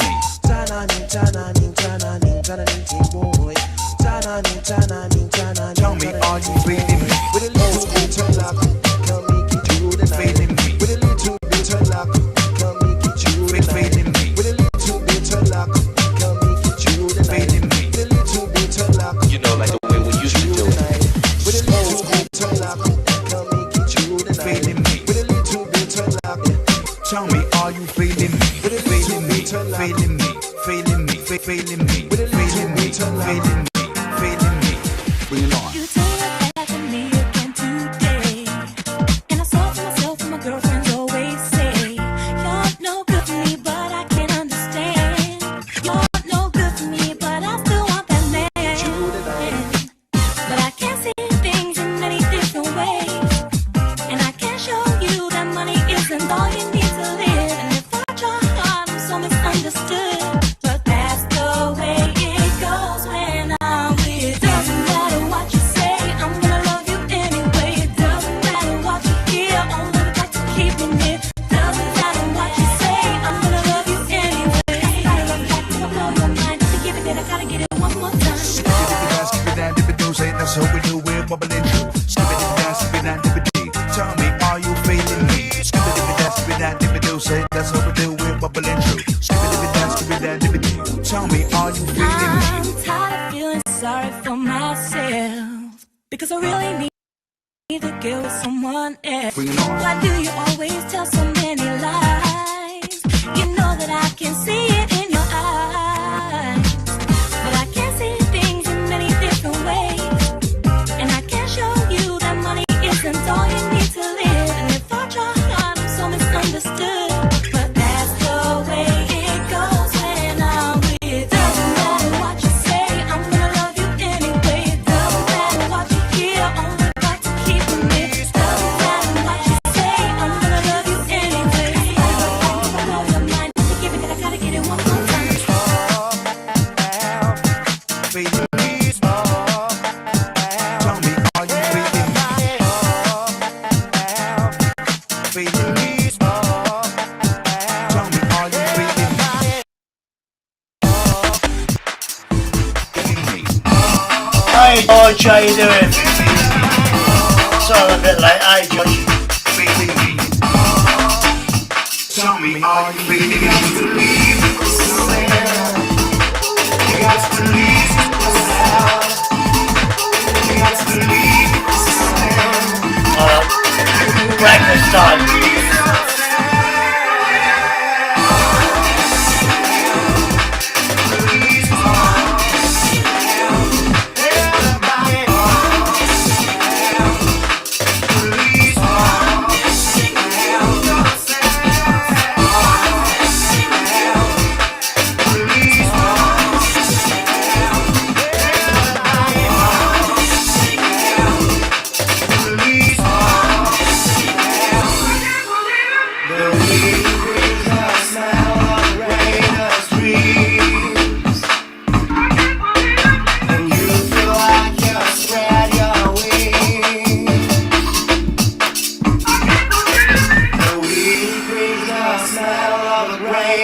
Anyway, thanks everybody. There's only a couple of people watching. People will really watch it.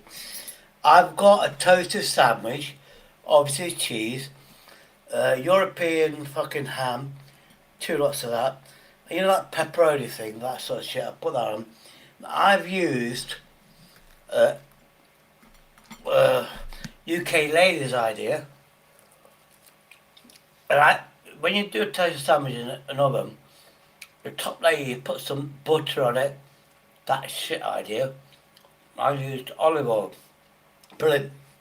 She turned around and told me what she uses is mayonnaise. Put mayonnaise on it, it's balanced, the top is fucking crispy as fuck. Now I've used Aldi, oh sorry, fucking hell, this is nice. I've used Aldi's mayonnaise, 90p, but you get garlic flavour, and I put bacon flavour on. And like a top crust and stuff. Fucking looks at the I'll tell you now. When you air fry bread, it's toasted. It's like crispy on the outside, but super soft on the inside. I put cheddar cheese, the expensive shit. That's fucking what a combination. Oh my lord. UK Lady, that mayonnaise idea. Oh my god, it's amazing.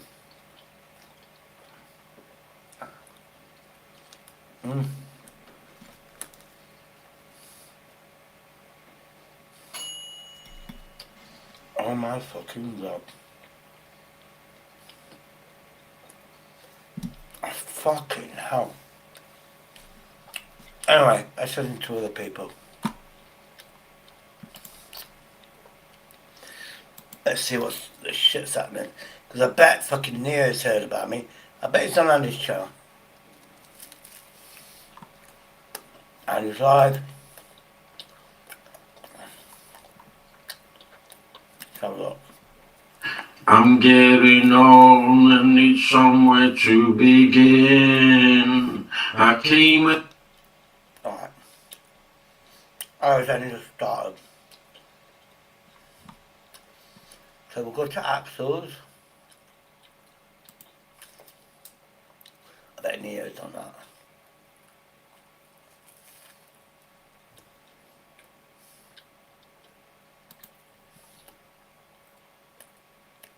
Yeah, it's ended 7 minutes ago. And Neo's there. I was going to be interested.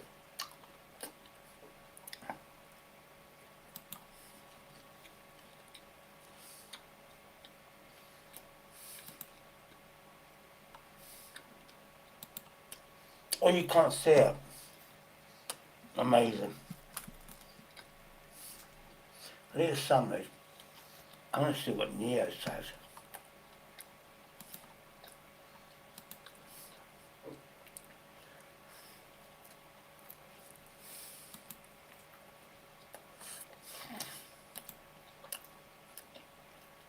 Right. Oh, yeah. Laurie David Jones, no.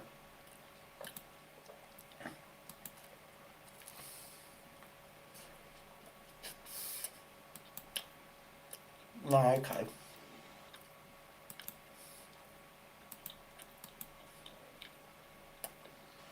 That's alright.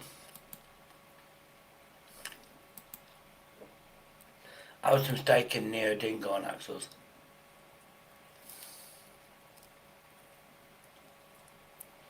Oh my god. I'm gonna do some shit and I'm gonna taste the sandwich later on. Exactly.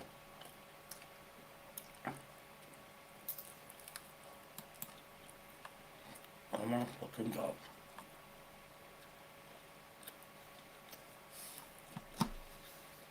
My bike battery's charged up, so it's all gravy.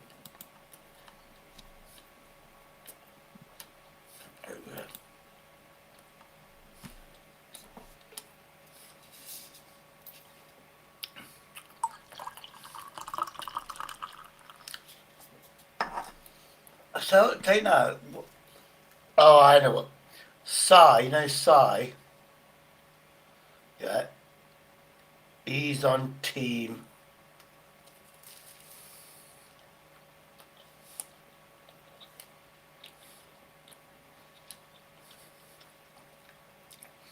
He's definitely on team Neo and stuff.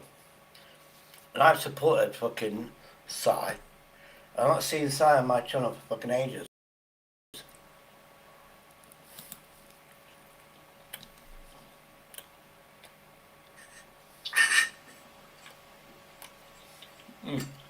I used to rule the world.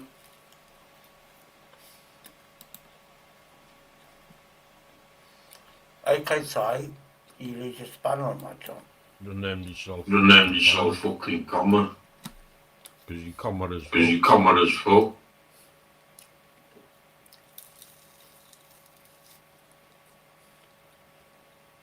I got my spanner back off him, Andy. Good lad, Si. That's what I like to hear.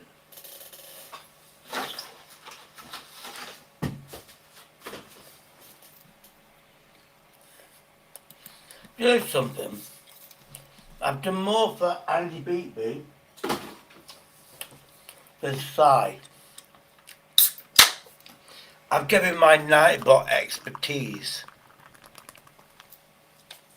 He's thanked me, that's respectful. But it's giving spanners, imagining that, you know, all that shit to people that's done fuck all for him. Pop and go on his panel.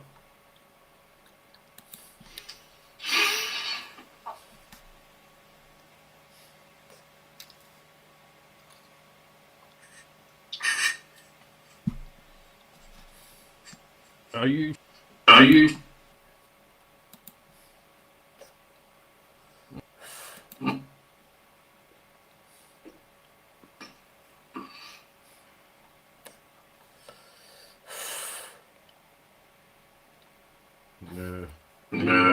P-Val, what does that mean? Never heard of it. P-Val. Rule the world.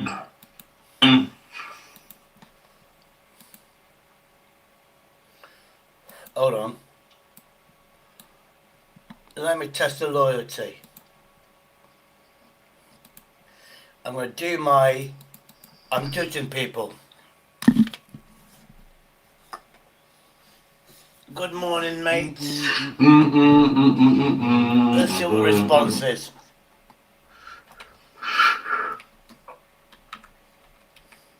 Yeah, he's a bit bright, isn't it, Dave? I turned it down over there, mate, because it was doing hiding and all, man. Well, what I've done, I'm going to end this live stream now because I've got shit to do, do you know what I mean? But what I'm doing is I'm just going to send a message. Obviously you can hear people in the background. Hey up, George, morning. You're new, what was it? Oh yeah, I mentioned you, know. So what I'm doing now, I put the comment, I'm on Andy Beat Beeps. Obviously he's in team fucking Neo, you know, and he's accelerated it, that's why I had the death threats about 8 hours ago. And the guy said that did it, oh, Lex is on. So let's see what happens. Lex is up, so, oh, shit, that toasted sandwich. Thank you, UK lady, for that recipe. Obviously I modified it because I'm a man. Bacon flavoured mayonnaise. Respect. I might do a triple sandwich, which is going to be cool. 100% oxygen, 103 heart rate. That's good enough for me. Anyway, let's see. I'm going to do this. Right, let's... Because you can hear it. So I'm going to go in the chat. Good morning, Andy. Oh, hold on. Hope you're well.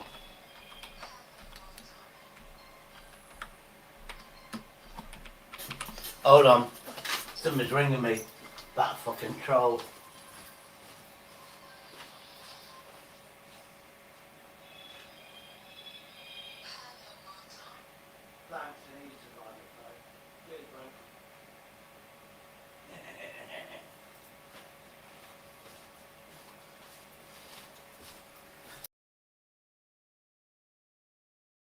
That troll's come.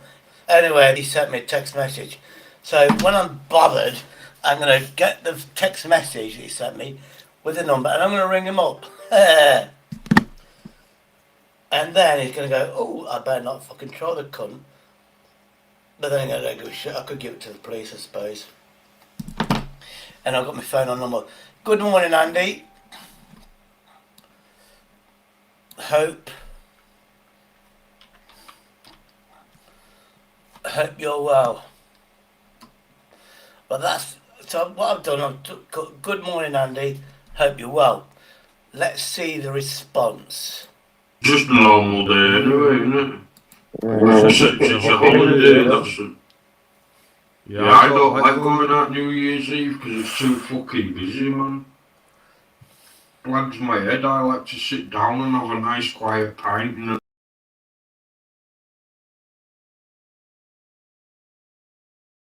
That's what I wanted. That's what I wanted. That's what I wanted.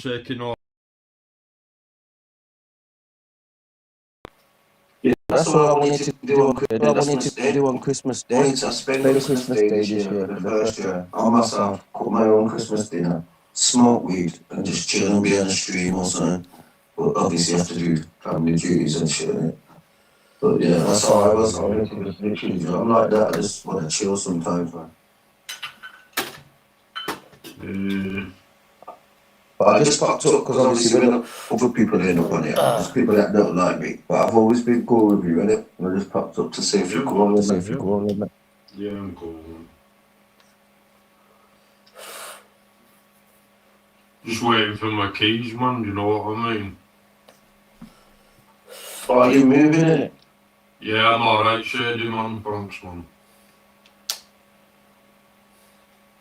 Yeah, you ain't moved yet. You're still waiting to move. Yeah.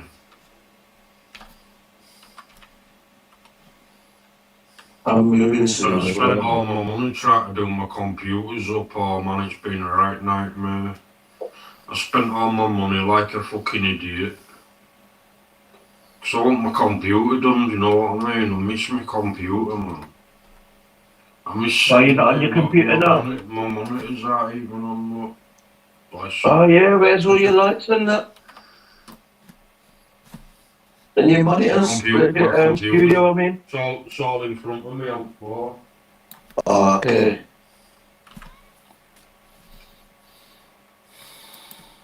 My PC's hanging. Yeah. Looks like you ran out of electric. Looks like you ran out of electric. Oh no, I can see some lights. Yeah. Nah, I just turned it all off, man. Save upon some electric in it. Yeah, I bet them, honestly, bro, fucking, I ain't thought of that, you know, man. Yeah, electric. I don't know how your electric works, but I've been with them monitors, man. It's expensive. I started to switch electric switches off and stuff and that, and if I'm not using something, I won't have it on. Sometimes I like now, I got fucking shit on, but nothing and that. Probably wasted loads of fucking electric, but nothing. Yeah.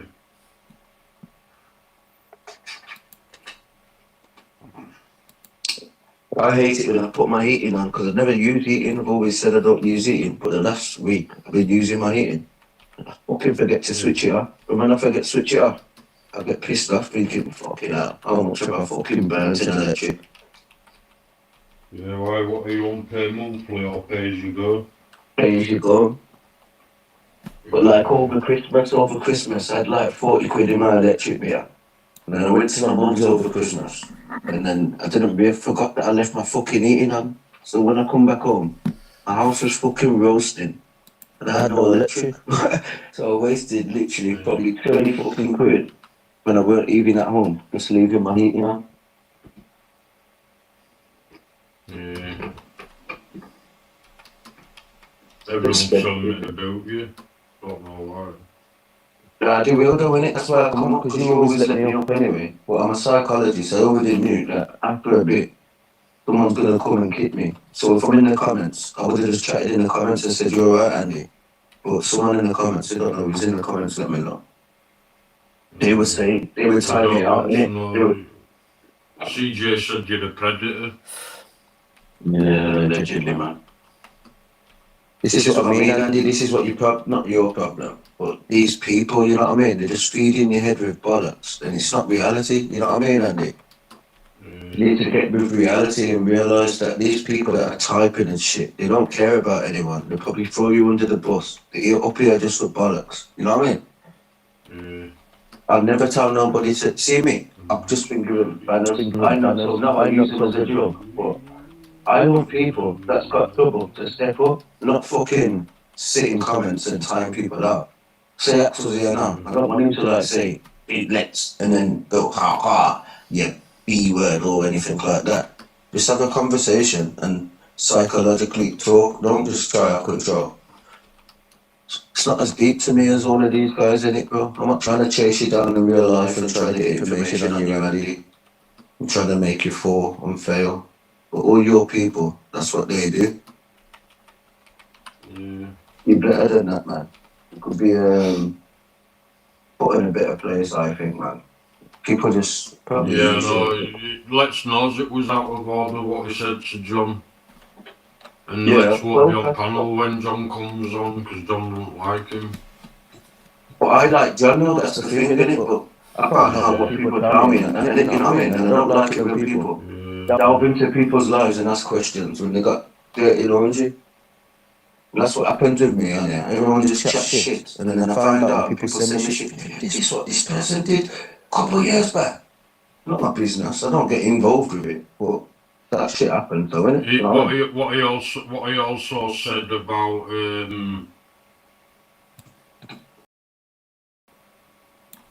Bill, Barnsley Bill's kids, you know what I mean? He said a lot of bad stuff. Me? No, Barnsley Bill's alright. No, Barnsley Bill's alright. I don't mind Barnsley Bill. Ricky. Nah, I've been speaking to Barnsley Bill. I don't mind. I let him off. Other person I don't like, because I get him mixed up with Ricky. I used to get them mixed up, and both of them. Ricky's the one that I think I'm doing one till Leah's gone. Nah, I'm gonna go anyway. These are the people that come up to say this more and because if I stay in the comment, I'll be timed out. So I come up because you'll always let me up if no one's on. Say a quick hello. Keep it going. You're not concentrating on this. Let me read this. Andy, I had debt threats last night and they sent loads of takeaways to my address to prove they are coming for me. They said they are from here and Neil's friends, so buying to pay. Well, Shady, I don't know what's going on, man, to be honest. Exactly, this is what I'm saying, you don't know what's going on, but what's going on. What you're reading out, I'm just talking to you, innit? I'm not surprised. Yeah, Shady's alright, I think. Yeah, but he's fell out with Neil. Yeah, fuck Neil. No, Neil's alright. As I said, man, I listened to a video where he said he wants to do stuff to kids and that, man. That's mad. Who? But you were just sick with it, and you're still sick. I even told you. This is how it is. I was falsely accused of fucking really bad. No, I know that. Yeah, but at the end of the day, mate, people say people are everything on here. I won't believe them because I know what I've been through and all that, so I only believe stuff when I see it from my own eyes. No, you have to believe it. Until I see any kind of proof or anything whatsoever that proves that is this kind of person. I'm not bothered what I'm not trying to highlight, he lives in America at the end of the day. I mean, so I'm not I'm just talking facts. Everyone just wants to be hypocrites on it. That's what I've noticed. Sitting with people that have fucking done some mad shit and just forgetting about it like it's normal.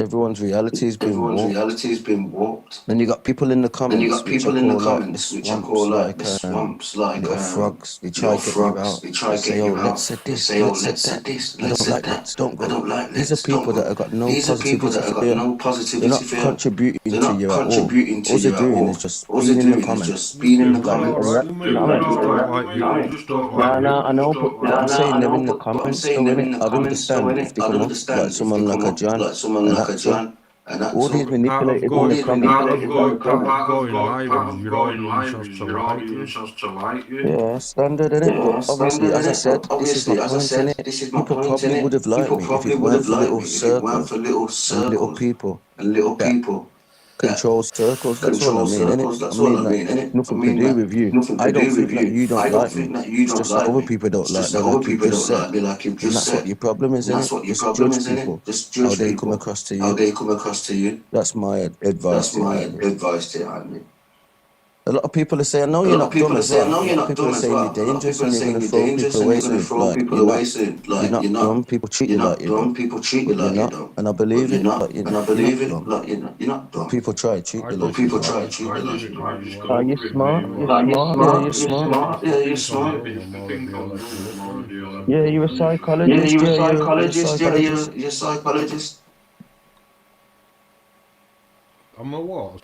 I'm a what? Psychologist. Yeah, Yeah, in your own way, way, you're in a your way, psychologist. you're a Because I know you're not psychologist. dumb. Because I know You you're just not dumb. know what you're You doing. just know what you're doing. But you're just picking mad But you're sides, just though, bro, picking mad innit? sides, though, bro, innit? You know what I mean? And it's No, I'm not picking mad Anyway, enough sides. to know. No, I'm not picking mad sides. Making you look I'm not picking mad sides. I'm not at the sort of type. Subscribers are important to people, but I don't feel welcome there. Because, you know, people in the chat are actually saying, oh, he's a good man, blah fucking blah blah blah. Neo is not. And Lex was right. There is a video of him, Neo's liking pictures of kids. He actually said, yeah, he wanks. I'm not going to say I, because someone's going to clip it. Neo admitted that he likes to wank over kids' pictures. Now, that's the video that's all over fucking YouTube now, and it's getting gravity. Yeah? We're all going to see it one way or another, that video, and it comes out of his voice, it's his face and everything. And the American panels are attacking him for him. That's popular. More's coming out the fucking woodwork. Yeah? Another thing, I love Agent X. We don't get on with each other, whatever. But if she says something, and it's, you know, it's fucking probably fucking right. She knows everybody for fucking donkey, she is, Agent. She actually said on another panel that he's had cancer for 5 years.